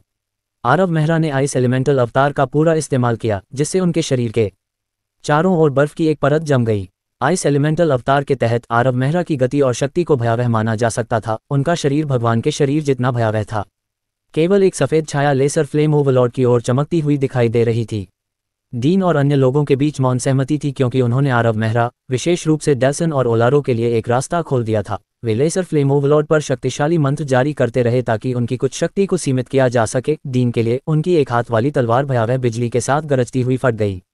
तीसरी रैंक के फैंटम आर्चर रॉल्फ दूर नहीं खड़े थे। उनकी आंखें लेसर फ्लेम ओवरलॉर्ड पर टिकी हुई थी क्योंकि उन्होंने एक नोकदार तीर छोड़ा था जो धीरे धीरे लेसर फ्लेम ओवरलॉर्ड के शरीर की ओर उड़ रहा था।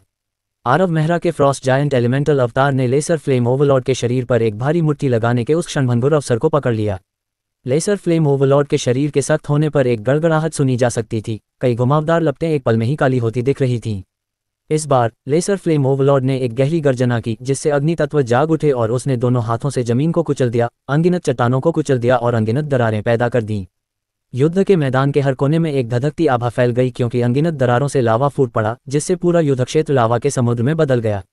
आसपास के कुछ ज्वालामुखी भी लावा के उन विस्फोटों से प्रभावित हुए। Flame domain. डीन और अन्य लोगों के हाव भाव तुरंत गंभीर हो गए। Flame domain laser flame overlords का सबसे मजबूत जन्मजात कौशल था। फ्लेम डोमेन में केवल फायर एलिमेंटल अवतार ही किसी को लपटों और लावा से होने वाले नुकसान से बचा सकता था। जब फ्लेम डोमेन दिखाई दिया तो डेल्सन और ओलारो ने तुरंत फायर एलिमेंटल अवतार डाला। स्वॉर्ड सेंट डीन के लिए उन्होंने एक बेहद कठिन विधि का इस्तेमाल किया। उन्होंने अपनी आभा को जगाया और आभा सुरक्षा की 3 परतें डालीं और बीच हवा में तैर गए। जल्दी से फायर एलिमेंटल अवतार का उपयोग करें। जब सफेद सिलहूट उसकी नज़र में आया तो रॉल्फ बुरी तरह डर गया क्योंकि उसने देखा कि राजीव मेहरा फ्लेम डोमेन के अंदर आइस एलिमेंटल अवतार को बनाए हुए था। आइस एलिमेंटल अवतार वास्तव में लेसर फ्लेम ओवरलॉर्ड के खिलाफ लाभ प्राप्त करने का सबसे अच्छा तरीका था, लेकिन ये लाभ लंबे समय तक नहीं टिकेगा। अत्यधिक गर्मी के कारण फ्लेम डोमेन में बर्फ की परत लंबे समय तक नहीं टिकेगी।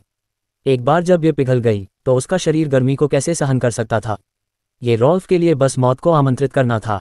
अभी तक पिघली हुई बर्फ का लाभ उठाकर फायर एलिमेंटल अवतार का उपयोग करना राजीव मेहरा के लिए सबसे अच्छा विकल्प था।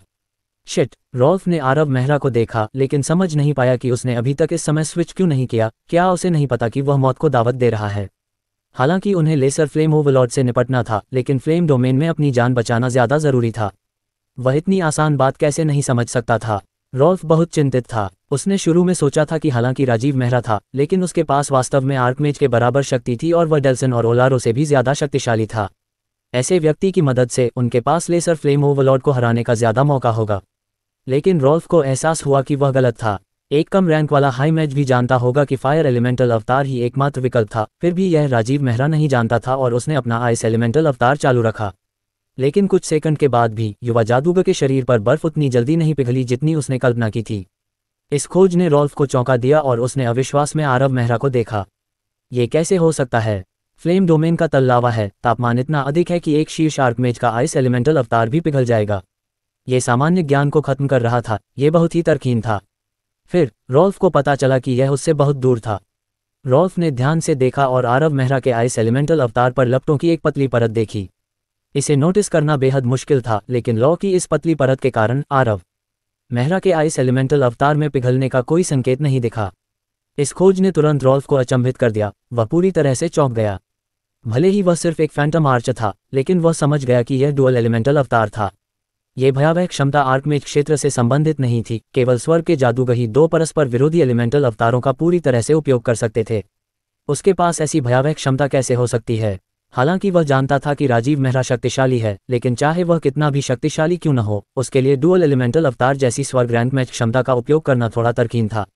रॉल्फ ने जटिल भाव से आरव मेहरा को देखा। वह मन ही मन ऐसे राक्षस की उत्पत्ति के बारे में अनुमान लगा रहा था। आरव मेहरा जो युद्ध के लिए समर्पित था, उसने यह नहीं देखा था कि उन शक्तिशाली लोगों की निगाहें कितनी अजीब थीं। अपनी बर्फ से ढकी भुजा से उसने कुछ मीटर लंबा फ्रॉस्ट लांस पकड़ा और धरती को हिला देने वाली आवाज के साथ उसे फेंक दिया। उस पर ज्वाला की एक पतली परत ढनकी हुई थी। वह फ्रॉस्ट स्पीयर ध्वनि की गति से उड़ गया। अध्याय 388। लेसर फ्लेम ओवरलॉर्ड की बाँह उस फ्रॉस्ट लांस से छेदी गई और एक गहरी गर्जना के बाद घुमावदार लपटें जल्दी से काली हो गईं। ऐसा लग रहा था कि लेसर फ्लेम ओवरलॉर्ड को उम्मीद नहीं थी कि आरव मेहरा दो अलग अलग एलिमेंटल अवतारों को नियंत्रित करने में सक्षम होगा और वह चौंक गया, एक भयानक झटका झेला। हालांकि आरव मेहरा के तरीकों से हैरान डेल्सन और ओलारो जल्दी से शामिल हो गए। जिस क्षण लेसर फ्लेम ओवरलॉर्ड ने अपना हाथ खो दिया, उन्होंने फ्लेम फ्लैश का इस्तेमाल करके उसके सामने पहुंचे और जादू की बाढ़ डाल दी। इस समय लेसर फ्लेम ओवरलॉर्ड की हरकतें सुस्त थीं और उस हमले से निपटना बेहद कठिन लग रहा था। उसने आरव मेहरा को घूरते हुए दो गहरी गर्जनाएं कीं। वह स्तर 36 जीवन रूप मनुष्यों जितना ही बुद्धिमान था। वह जानता था कि यह युवा जादूगर समूह का मूल था और जब तक वह उसे मार देगा तब तक वह जीतेगा। एक वूश के साथ लेसर फ्लेम ओवरलॉर्ड के शरीर पर लपटें उठी। उसने फ्लेम फील्ड का पूरा इस्तेमाल किया और अचानक आगे बढ़ा। आरव मेहरा की ओर चमकते हुए उसने अपना विशाल हाथ नीचे गिराने के लिए उठाया। स्वर्ग। इस दृश्य को देखते ही रॉल्फ का चेहरा मौत की तरह सफ़ेद हो गया। उसकी पीठ से ठंडा पसीना टपक रहा था। उसने वास्तव में फ्लेम फील्ड के नीचे लेसर फ्लेम ओवरलॉर्ड की गति की उम्मीद नहीं की थी। यहाँ तक कि 3 रैंक फैंटम आर्चर के रूप में अपनी दृष्टि के साथ वह केवल एक आफ्टर इमेज ही पकड़ सकता था। इससे भी महत्वपूर्ण बात यह है कि लेसर फ्लेम ओवरलॉर्ड की शक्ति एक निराशाजनक रूप से उच्च स्तर पर पहुंच गई थी। आभा संरक्षण के तहत एक 5वीं रैंक तलवार संत भी उस भारी हमले का सामना करने पर मर जाएगा या गंभीर रूप से घायल हो जाएगा। ये नर्क के जीवन रूपों की शक्ति थी। रॉल्फ ने केवल एक गड़गड़ाहट सुनी क्योंकि उसकी अभिव्यक्ति बेहद बदसूरत हो गई थी। उसने स्पष्ट रूप से देखा था कि लेसर फ्लेम ओवरलॉर्ड की मोटी भुजा जमीन पर गिर रही थी, जिससे चारों ओर लावा फैल रहा था। हालांकि राजीव मेहरा के आइस एलिमेंटल अवतार में आश्चर्यजनक शक्ति थी, लेकिन ये केवल इतनी ही थी। यहाँ तक कि 5वीं रैंक का तलवार संत भी इस प्रहार को झेल नहीं पाएगा। एक तुच्छा आइस एलिमेंटल अवतार की तो बात ही छोड़िए। कितना अफसोस, ये युवा जादूगर रॉल्फ की उम्मीदों से कहीं आगे निकल गया और फ्लेम फील्ड में डुअल एलिमेंटल अवतार का उपयोग करने से पहले अपने दूसरे रैंक के उच्च जादूगर की स्थिति के साथ एक शक्तिशाली आर्कमेज से मुकाबला करने में सक्षम था। ये दृश्य रॉल्फ के दिमाग में अटका हुआ था। उसे आरव मेहरा के लिए तरस आ रहा था। उसकी नज़र में उस राक्षसी जादूगर का भविष्य असीमित था। वह कुछ दशकों के भीतर आर्कमेज दायरे के शिखर तक पहुंच सकता था और यहाँ तक कि असाधारण दायरे को छूने का मौका भी पा सकता था। लेकिन अब इसके बारे में बात करना बेकार था। 3 भाड़े के सैनिकों को लेसर फ्लेम ओवरलॉर्ड का सामना करने में मदद करने के लिए उसने बिना कुछ रोके अपने शरीर को जोखिम में डाल दिया और इस तरह से समाप्त हो गया। लेकिन जब सभी ने सोचा कि आरव मेहरा निश्चित रूप से मर चुका है, तो उनके दृश्य क्षेत्र में लाल और नीले रंग से चमकती एक छाया दिखाई दी। उसका शरीर एक सफ़ेद कवच में ढका हुआ था और आग की एक तंग परत में लिपटा हुआ था। उसने अपनी बर्फ से ढकी भुजा से लेसर फ्लेम ओवरलॉर्ड की छाती पर मुक्का मारा। जब उसकी भुजा लेसर फ्लेम ओवरलॉर्ड की छाती में घुसी और उसने धड़कते हुए जलते हुए दिल को पकड़कर बाहर निकाला, तो केवल एक दरार की आवाज़ आई। गड़गड़ाहट। लेसर फ्लेम ओवरलॉर्ड का शरीर अकड़ गया जब उसका दिल बाहर निकाला गया। लपटें तुरंत बुझ गईं, जैसे कि उन्हें हवा के तेज झोंके ने उड़ा दिया हो। उसका काला शरीर राख में बदल गया क्योंकि आसपास का लावा जम गया। ज्वालामुखी भी फटना बंद हो गए। पीला आरव मेहरा ने दोहरे तत्व अवतार को रद्द कर दिया, लेकिन उसकी आंखें एक विशेष स्थान की ओर आकर्षित थीं। ज्वालामुखीय गड्ढों में से एक में एक पत्थर की पट्टिका दिखाई दी। आरव मेहरा ने बिना किसी हिचकिचाहट के 3 जादूगर आंखें डालीं और उन्हें भेज दिया। कोई भी जीवित नहीं बचा। आरव मेहरा चौंक गया जब उसने उस पत्थर की पट्टिका पर बचे हुए पात्रों को देखा। ... जब लेसर फ्लेम ओवरलॉर्ड की आभा पूरी तरह से गायब हो गई तो सभी ने राहत की सांस ली, जिसमें आरव मेहरा भी शामिल थे। स्तर 36 लेसर फ्लेम ओवरलॉर्ड को संभालना आसान नहीं था, खास तौर पर फ्लेम डोमेन में। लेसर फ्लेम ओवरलॉर्ड की मैजिक डिफेंस वहां भयावह रूप से उच्च स्तर पर पहुंच गई। आरव मेहरा के पास डुअल एलिमेंटल अवतार का उपयोग करने के अलावा कोई और विकल्प नहीं था। हालांकि डुअल एलिमेंटल अवतार एक हेवन मैच क्षमता थी, आरव मेहरा इसके पीछे के सिद्धांत को जानते थे और अपने सर्वशक्तिमान मैजिक एरे के साथ वह डुअल एलिमेंटल अवतार का उपयोग करने का एक कच्चा तरीका निकालने में कामयाब रहे। लेकिन डुअल एलिमेंटल अवतार को बनाए रखना आरव मेहरा के लिए भी मैना पर बहुत भारी पड़ रहा था। जब लेसर फ्लेम ओवरलॉर्ड ने उस पर अपनी मुट्ठी से हमला किया तो आरव मेहरा ने एक साधारण फ्लेम फ्लैश कास्ट करने के लिए अपने लगभग सभी मैना का इस्तेमाल किया। इस लड़ाई की त्वरित जीत इस महत्वपूर्ण फ्लेम फ्लैश के कारण थी। हाई मैज मेहरा, डेल्सन और रॉल्फ आए, दोनों के चेहरे पर पीलापन था, माथे से पसीने की बूंदें टपक रही थीं, फिर भी वे सतर्क थे। यह एक जादुई जंगल है, बस सुरक्षित रहने के लिए हमें इससे बचकर निकलना चाहिए। आरव मेहरा को पता था कि ये दोनों क्या कहना चाहते थे। उसने अपनी बाँह हिलाई, साथ ही चिंतित था कि इस जादुई जंगल में केवल फ्लेम डेविल्स ही नहीं थे। कुछ वाक्यों के बाद 3 भाड़े के समूहों के उच्च अधिकारियों ने जादुई जंगल से हटने और तुलान पर्वत श्रृंखला की गहराई की ओर दूसरा रास्ता अपनाने से पहले सैकड़ों फ्लेम डेविल्स से निपटने के लिए कुछ मिनट का समय लिया। 10 दिन एक झटके में बीत गए। उस दौरान 3 भाड़े के समूहों के उच्च अधिकारी शिविर में ही रहे। वे एक बार एकत्र हुए और आरव मेहरा के तंबू में गए। उस दिन कई दर्जन लोगों ने आरव मेहरा को उस लेसर फ्लेम ओवरलॉर्ड को मारते हुए देखा था, और हालांकि उनमें से ज्यादातर ने ये खबर लीक नहीं की, लेकिन फिर भी यह बात तीनों भाड़े के सैनिकों के समूहों में लीक हो गई, और भाड़े के सैनिकों ने सोचा कि उच्च अधिकारियों की अजीब हरकतें बिल्कुल भी आश्चर्यजनक नहीं थीं। उन 10 दिनों के दौरान उन्हें अनगिनत जादुई जानवर मिले, और हालांकि वे उस लेसर फ्लेम ओवरलॉर्ड के बराबर किसी शक्तिशाली जादुई जानवर से नहीं मिले थे, लेकिन उनका आगे का रास्ता बहुत खतरनाक था। कैंप से कुछ किलोमीटर दूर एक बहुत बड़ी घाटी थी, जो 500 किलोमीटर तक फैली हुई थी। भाड़े के सैनिकों की गति से वे घाटी में प्रवेश कर सकते थे, लेकिन वे अचानक रुक गए और शिविर लगा दिया। केवल कुछ चुनिंदा लोगों को ही इसका कारण पता था। आरव मेहरा कैंप से ज्यादा दूर नहीं, एक खुली जगह में खड़ा था। वह दूर से उस घाटी को देख रहा था, कुछ हद तक मंत्रमुग्ध। अगर वह गलत नहीं था तो यह वही घाटी थी जहां सम्राट झांतुई और गोगास राजा ने अपनी निर्णायक लड़ाई लड़ी थी। एक बाद में गायब हो गया और दूसरा कुछ समय बाद ही मर गया। दुनिया को हिला देने वाला युद्ध क्षेत्र जो नोसेंट के सभी को निगल जाएगा और अनगिनत शक्तिशाली लोगों का पतन होगा। युद्ध क्षेत्र जिसमें तलवार संत और आर्कमेज केवल तोप का चारा थे। वह युद्ध क्षेत्र आरव मेहरा के सामने फैली घाटी थी। जब तक उसके पास कोई और विकल्प न हो, वह उस जगह पर पैर नहीं रखेगा। यहाँ से वह 3 शक्तिशाली जादुई जानवरों की आभा महसूस कर सकता था। उसे यह जानने के लिए मैजिक एरे का उपयोग करने की आवश्यकता नहीं थी कि ये 3 जादुई जानवर जादुई जंगल के लेसर फ्लेम ओवरलॉर्ड से बहुत अधिक शक्तिशाली थे। वे कम से कम 37 या उससे अधिक स्तर के थे, और यह केवल घाटी के किनारे पर था जहां तक गहराई का सवाल है। अगर 3 भाड़े के समूहों को एक जादुई जानवर से मिलने का दुर्भाग्य होता, भले ही उसकी मदद से, तो यह अच्छा नहीं होता। यदि 3 भाड़े के सैनिक समूह उस घाटी में प्रवेश करने पर जोर देते तो वह उन्हें नहीं रोकता, लेकिन वह अपने 3 चचेरे भाइयों और शियुबान को लेकर उन्हें छोड़ देता। उच्च जादूगर मेहरा, येमा जल्दी में भाग गया। क्या? आरव मेहरा ने अपना सिर घुमाकर येमा की ओर देखा। उच्च अधिकारी तुम्हें बुला रहे हैं, वे तुमसे कुछ चर्चा करना चाहते हैं। येमा ने अपना सिर नीचे किया और सम्मानपूर्वक बात की। पहले तो वह शियुबान की वजह से आरव मेहरा का सम्मान करता था, लेकिन अब यह अलग था। उसने युवा जादूगर को लेसर फ्लेम ओवरलॉर्ड को मारते हुए देखा था और वह बहुत स्तब्ध था। उसके सामने युवा जादूगर वाइस लीडर डीन से बहुत अधिक शक्तिशाली था। जिसने भी ये देखा था वह आरव मेहरा का सम्मान करता था।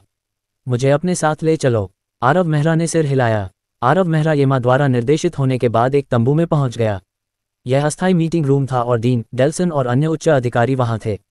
जैसे ही आरव मेहरा अंदर दाखिल हुए, उन्हें मीटिंग रूम में भारी माहौल महसूस हुआ। उसी समय कुछ जोड़ी आंखें उन पर केंद्रित थीं। बहुत बढ़िया, मुझे भी आप सभी से कुछ पूछना है। आरव मेहरा की नज़रें तंबू पर घूम गईं, और इससे पहले कि कोई कुछ कह पाता, उन्होंने पहल की। क्या आप जानते हैं कि यह जगह कितनी खतरनाक है? यहाँ 3 जादुई जानवर हैं जो लेसर फ्लेम ओवरलॉर्ड से कहीं ज्यादा शक्तिशाली हैं। आप में से सिर्फ कुछ के साथ आप उनके पेट में समा जाएंगे। अगर आप अपनी जान देने पर अड़े रहते हैं तो कृपया मुझे इसमें शामिल न करें। आरव मेहरा थोड़ा नाराज हुए। अंदर जाना मौत को दावत देना है। अगर आप वाकई जाना चाहते हैं तो आपको खुद के प्रति जागरूक होना होगा। आरव मेहरा अतिशयोक्ति नहीं कर रहे थे। तीनों भाड़े के समूह पूरी तरह से खत्म हो जाएंगे। हाइमेज मेहरा, आप गलत समझ रहे हैं। हमारा आपको नुकसान पहुंचाने का कोई इरादा नहीं है। डेल्सन ने चुपचाप अपना ठंडा पसीना पोंछा और माफी मांगते हुए जवाब दिया। वास्तव में बाकी लोगों ने भी हंसी के साथ प्रतिध्वनित किया, लेकिन उनकी मुस्कुराहट अप्राकृतिक थी। वे शब्द बेकार हैं। आरव मेहरा ने अचानक भौहें सिकोड़ लीं। मैं वास्तव में आपके 3 भाड़े के समूहों के उद्देश्य के बारे में बहुत उत्सुक हूं, जो आपको तुलान पर्वत श्रृंखला के दिल में ले जा रहा है। मुझे उम्मीद है कि आप मुझे एक संतोषजनक उत्तर दे सकते हैं, अन्यथा हम यहाँ अलग हो जाएंगे। हाइमेज मेहरा, ऐसा नहीं है कि हम आपको बताना नहीं चाहते, बल्कि हम नहीं बता सकते। हमारे नियोक्ता ने हमसे गोपनीयता बनाए रखने का अनुरोध किया है। आपको पता होना चाहिए कि हमारे लिए, भाड़े के सैनिकों के लिए, प्रतिष्ठा ही सब कुछ है। डेल्सन चिंतित था जब आरव मेहरा ने कहा कि वह चला जाएगा। हालांकि उस युवा जादूगर ने केवल 2 बार ही काम किया, लेकिन उसने दोनों बार 3 भाड़े के सैनिकों की बहुत मदद की और वे उसके 2 बड़े एहसानों के ऋणी थे। अगर वह युवा जादूगर न होता तो शायद 3 महान भाड़े के सैनिक समूह इस स्थान तक नहीं पहुंच पाते। अध्याय 389। घाटी में प्रवेश करने के लिए युवा जादूगर की मदद की जरूरत तो दूर की बात है, उसके बिना वापस जाना भी मुश्किल हो सकता है। ऐसा नहीं था कि वे आरव मेहरा पर निर्भर रहना चाहते थे, उनके पास कोई दूसरा रास्ता नहीं था। डेल्सन ही एकमात्र व्यक्ति नहीं था जो चिंतित था। रॉल्फ और डीन भी चिंतित थे, लेकिन अगर वे चिंतित थे तो क्या हुआ? नियोक्ता, आरव मेहरा ने यह सुनकर हंस दिया। क्या गोगासिस ने तुम्हें इसके लिए काम पर रखा था, या ये तीसरे राजवंश के शाही परिवार का वंशज था? डीन, डेल्सन और रॉल्फ ने आरव मेहरा की बात सुनकर हैरानी से उसकी ओर देखा। गोगास बैटल मैच 300 साल पहले ब्लैक टॉवर से अलग होने के बाद से ही बेसहारा हो गए हैं, इसलिए ये केवल शाही परिवार का वंशज हो सकता है, और शाही परिवार के वंशज ज्यादातर एडेला किंगडम और ओडिन किंगडम में रहते हैं। इस प्रकार आपका नियोक्ता या तो एडेला किंगडम या ओडिन किंगडम होना चाहिए। आरव मेहरा ने उनके आश्चर्य पर ध्यान नहीं दिया, क्योंकि उसने अपना अनुमान साझा किया। हाइमेज मेहरा, आपको कैसे पता चला? अगर उन्हें पहले झटका लगा होता तो वे तीनों अब बिल्लियों की तरह दिखते, जिनकी पूंछ पर पैर रखा गया हो, खासकर डेल्सन, जो बेहद पीले चेहरे के साथ आरव मेहरा को देख रहा था। जिस गुप्त जानकारी को लीक होने से बचाने के लिए वे मरने को तैयार थे, उसका अनुमान आरव मेहरा ने आसानी से लगा लिया। वे कैसे चौंके नहीं? जहां तक मुझे पता है, इसका आपसे कोई लेना देना नहीं है न? पहले मेरे सवाल का जवाब दें। एडेला या ओडिन? आरव मेहरा ने असंतुष्टि से दबाव डालते हुए भौहें सिकुड़ी। उनके लिए इनका अनुमान लगाना कठिन नहीं था। डेल्सन और अन्य लोगों का हकलाना और अपनी यात्रा का उद्देश्य स्पष्ट करने की हिम्मत न करना अत्यधिक संदिग्ध था। दूसरों की तो बात ही छोड़िए, आरव मेहरा ने भाड़े के सैनिकों के समूहों को 2 बार बचाया था, जो एक बहुत बड़ा उपकार था। भले ही ये किसी तरह के लाभ से जुड़ा एक रहस्य था, लेकिन वे इसे आरव मेहरा के साथ कैसे साझा नहीं कर सकते थे। इस युग में अधिकांश लोग केवल ये जानते थे कि गोगास राजा और सम्राट झाटुई के बीच तुलान पर्वत श्रृंखला की गहराई में एक लड़ाई हुई थी, लेकिन बहुत कम लोग जानते थे कि यह लड़ाई एक निश्चित लाइन घाटी में हुई थी। गोगास और शाही परिवार के वंशज कुछ ही लोगों में से थे जो इसके बारे में जानते थे, और गोगास वर्तमान में दरिद्र थे। उनके पास 3 महान भाड़े के सैनिकों को काम पर रखने के लिए वित्तीय संसाधन नहीं थे। इस प्रकार ये केवल तीसरे राजवंश के शाही परिवार के वंशज ही हो सकते थे। एडेला किंगडम और ओडिन किंगडम का एंडलूसा किंगडम, खासकर ओडिन किंगडम के साथ बहुत दोस्ताना रिश्ता नहीं था। यह एंडलूसा किंगडम की सीमा पर था और दोनों देशों के विचार परस्पर विरोधी थे। ये बहुत संभव था कि अगले दशक में युद्ध छिड़ जाए। अगर 3 भाड़े के सैनिकों को काम पर रखने वाला वास्तव में एडेला किंगडम या ओडिन किंगडम था, तो तीनों भाड़े के सैनिकों के समूहों की हरकतों को पहले से ही दुश्मन के साथ गुप्त संबंध माना जा सकता था। ओडिन, इस छोटे से शब्द ने डेल्सन की सारी ऊर्जा खत्म कर दी थी। इसे कहने के बाद उसने अपना सिर नीचे कर लिया। एक रहस्यमय काले कपड़े पहने आदमी ने अचानक हमारे नेता की तलाश की और उसे बताया कि वह ओडिन किंगडम के तीसरे राजवंश के शाही परिवार का वंशज है। उसने हमारे नेता को एक नक्शे का टुकड़ा दिया और हमें तुलान पर्वत श्रृंखला की गहराई में कुछ खोजने के लिए कहा। हमें एक ऐसी कीमत की पेशकश की जिसे हम अस्वीकार नहीं कर सकते थे। उच्च जादूगर मेहरा, ऐसा नहीं है कि हम इसे आपसे छिपाना चाहते थे। ओडिन किंगडम और एंडलूसा किंगडम के बीच संबंध खराब होते जा रहे हैं। जिन चीज़ों को इस तरह उजागर नहीं किया जाना चाहिए, उनके बारे में जितने कम लोग जानेंगे उतना ही अच्छा है। डेल्सन ने गहरी सांस ली, फिर आरव मेहरा को ईमानदारी से देखा। हाइमेज मेहरा, अगर आप वास्तव में अपनी जान जोखिम में नहीं डालना चाहते हैं तो आप पीछे हटने का विकल्प चुन सकते हैं। हमारा स्वर्ग ज्ञानवर्धक भाड़े का समूह हमेशा याद रखेगा कि आपने हमारे लिए क्या किया। जैसा कि अपेक्षित था, यह ओडिन था। ओडिन साम्राज्य में तीसरे राजवंश के शाही परिवार के वंशजों का प्रभाव काफी चौंकाने वाला था। वे पहले से ही शाही सत्ता को नियंत्रित करते थे, इसलिए उनके लिए एक ऐसी कीमत देना सामान्य था जिसे 3 भाड़े के समूह स्वीकार नहीं कर सकते थे। डेल्सन की ओर देखने से पहले आरव मेहरा मुस्कुराए। नक्शा निकालो। डेल्सन ने अपनी जेब से हथेली के आकार का नक्शा निकाला और उसे टेबल पर रख दिया और डीन और रॉल्फ की ओर मुड़े, जो कुछ संकेत दे रहा था। हमारे पास भी कुछ है।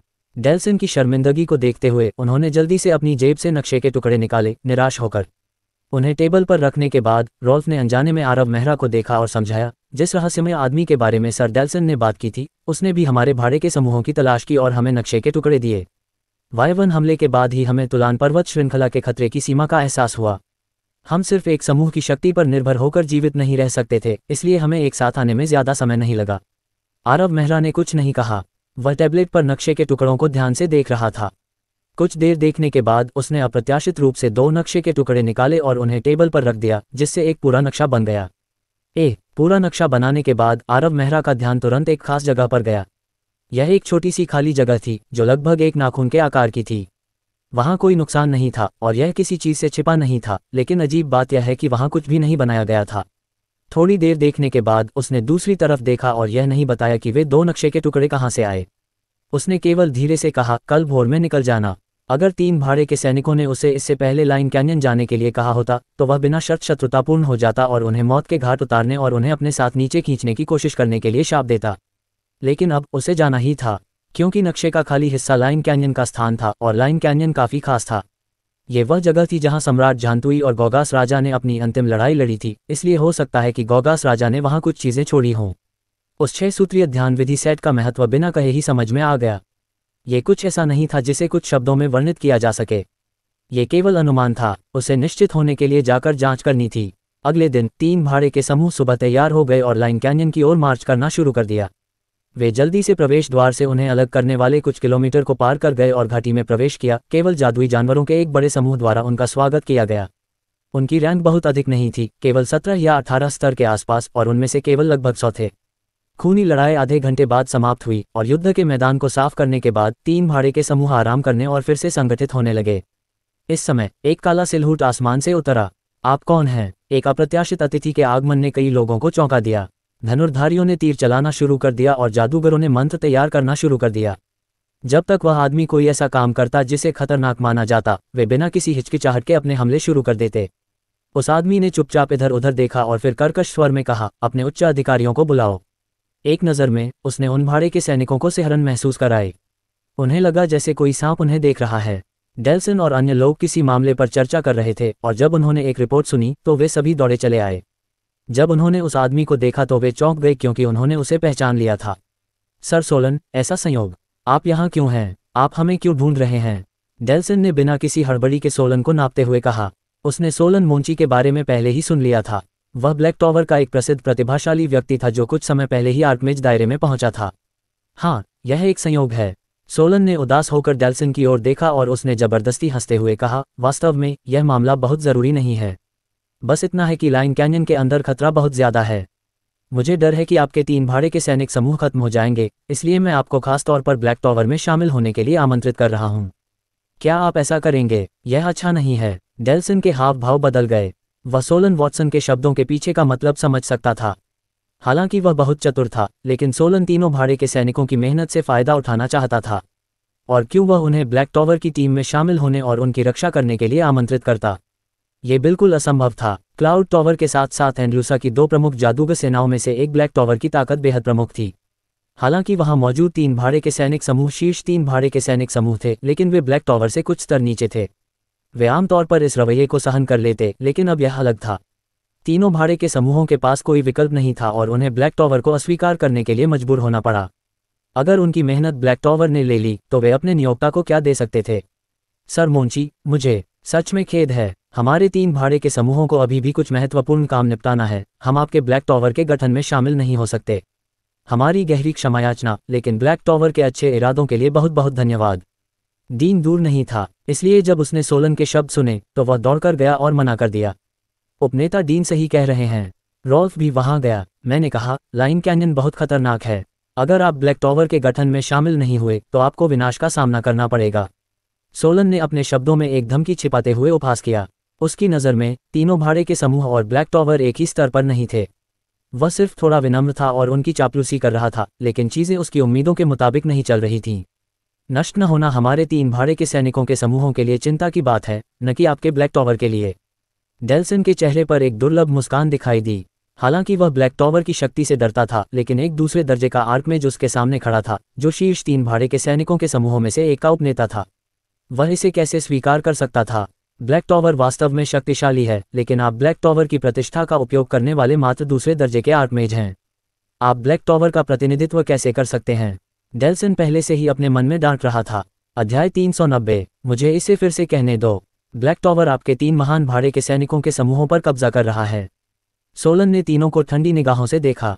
कमांडरिंग, सिर्फ तुम्हारे साथ? चिड़चिड़े डीन ने सोलन की ओर देखते हुए व्यंग्य किया। उसके शरीर पर कुछ हल्की चिंगारियां चमक रही थीं।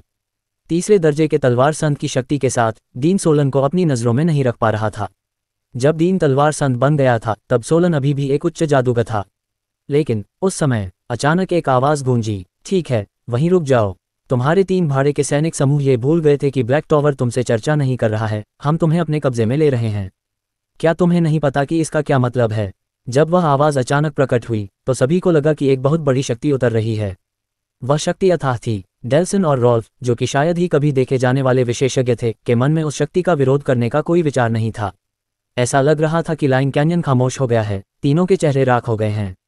वे तुरंत समझ गए, सोलन अकेला नहीं था, उसके पीछे एक और शक्तिशाली अस्तित्व था। जिसके बारे में बात करते हुए वह व्यक्ति जो दिखाई दिया, वह 60 के दशक में एक बूढ़ा आदमी था, जो दिखने में एक साधारण बूढ़े आदमी से अलग नहीं था, लेकिन वह एक भयावह आभा उत्सर्जित कर रहा था। प्रतिनिधि 20। डेल्सन को अपनी रीढ़ की हड्डी में ठंडक महसूस हुई। वह जानता था कि यह आदमी ब्लैक टॉवर काउंसिल के 7 प्रतिनिधियों में से एक था। शायद सोलन पहले ब्लैक टॉवर का प्रतिनिधित्व नहीं कर सकता था, लेकिन प्रतिनिधि 20 कर सकता था। ब्लैक टॉवर में 7 की परिषद लगभग सर्वोच्च अधिकारी थी। प्रतिनिधि 20, आप यहाँ कैसे आए? डेल्सन ने मुस्कुराते हुए कहा। उसकी आवाज़ कांप रही थी, उत्साह से नहीं, बल्कि डर से।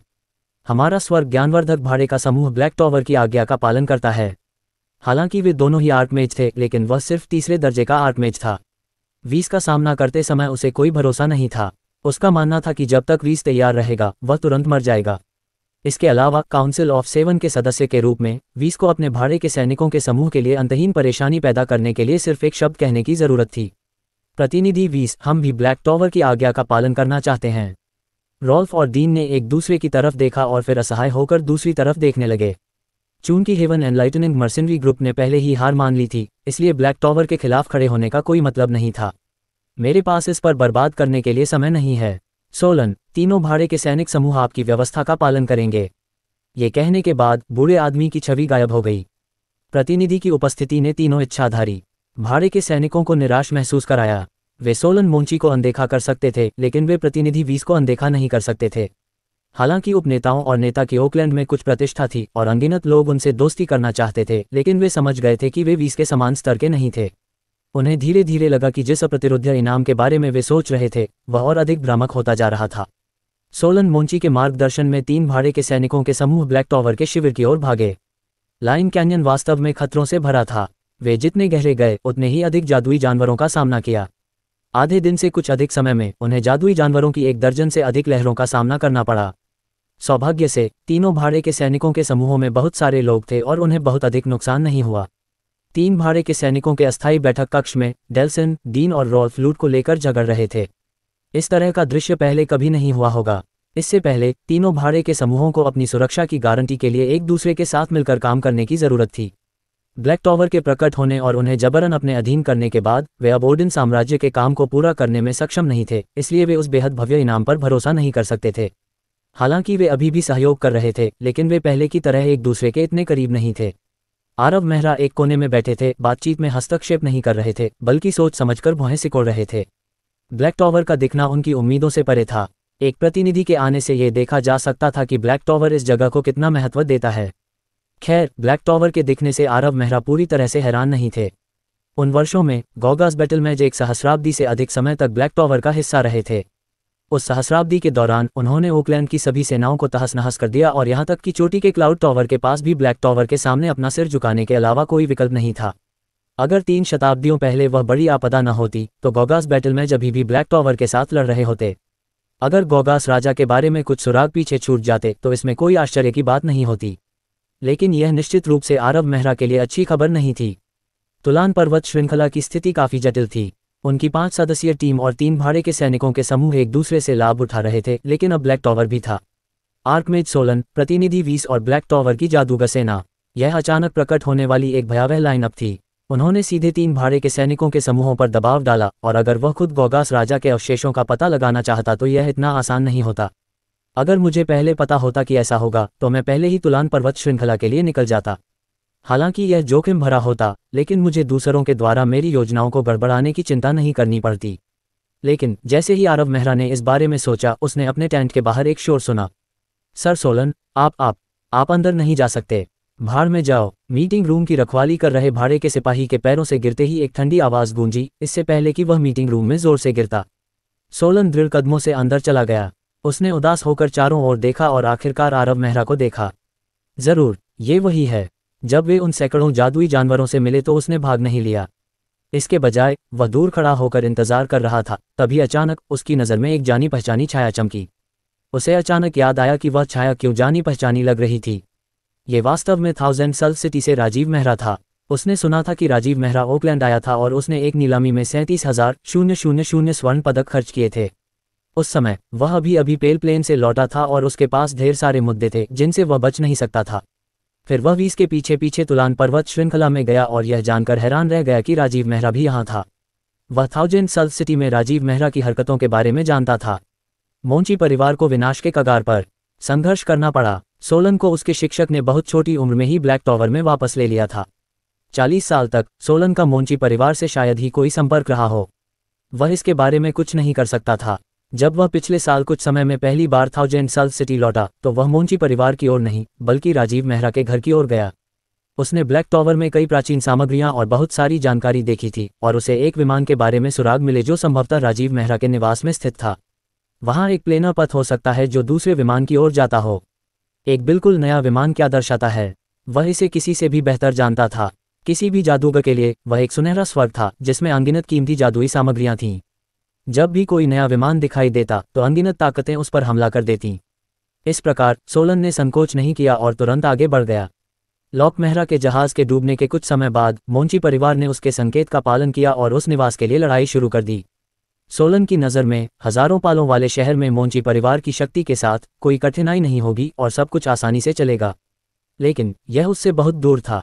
न केवल उनके लिए सब कुछ गलत हो गया बल्कि राजीव मेहरा का गिल्डेड रोज जल्दी ही बढ़ गया। एक छोटे से साल में मोंची परिवार को अब मेहरा परिवार का प्रतिद्वंद्वी नहीं माना जा सकता था। फिर भी सोलन चिंतित नहीं था। वह पेल प्लेन में एक आर्कमेज बन गया था। वह मूल रूप से राजीव मेहरा को मारने और उसके गिल्डेड रोज और घर को छीनने के लिए हजारों पालों वाले शहर जाने से पहले अपने सभी मामलों से निपटने की योजना बना रहा था। लेकिन उस राजीव मेहरा की किस्मत खराब हो गई थी। वह 3 महान भाड़े के सैनिकों के समूहों का पीछा करते हुए तुलान पर्वत श्रृंखला की गहराई तक पहुंच गया और उसे देखा गया। इस प्रकार सब कुछ बहुत आसान हो गया। सोलन मोंची, तुम क्या करने की कोशिश कर रहे हो? हमारे 3 भाड़े के सैनिक समूह कुछ महत्वपूर्ण मामलों पर चर्चा कर रहे हैं। तुम यहाँ क्यों भाग रहे हो? क्या तुमने सच में सोचा था कि प्रतिनिधि 20 की वजह से तुम्हारा ब्लैक टॉवर हमारे भाड़े के सैनिकों के मामलों में हस्तक्षेप कर सकता है? ये निश्चित रूप से सवाल से बाहर है। अब चले जाओ। मंदिर के शूरवीरों के उपनेता डीन का स्वभाव चिड़चिड़ा था और वह अभी किसी विवाद में उलझा हुआ था। तुलन पर्वत श्रृंखला में प्रवेश करने के लिए इतनी कठिनाइयों का सामना करने के बाद उन्हें ब्लैक टॉवर ने अपने कब्जे में ले लिया। वह अपने गुस्से को नियंत्रित कर रहा था, लेकिन वह अभी लूट के बंटवारे में हार गया था और डेल्सन से गुस्से में झगड़ रहा था। सोलन मोंची निश्चित रूप से बुरे समय में प्रवेश कर रहा था।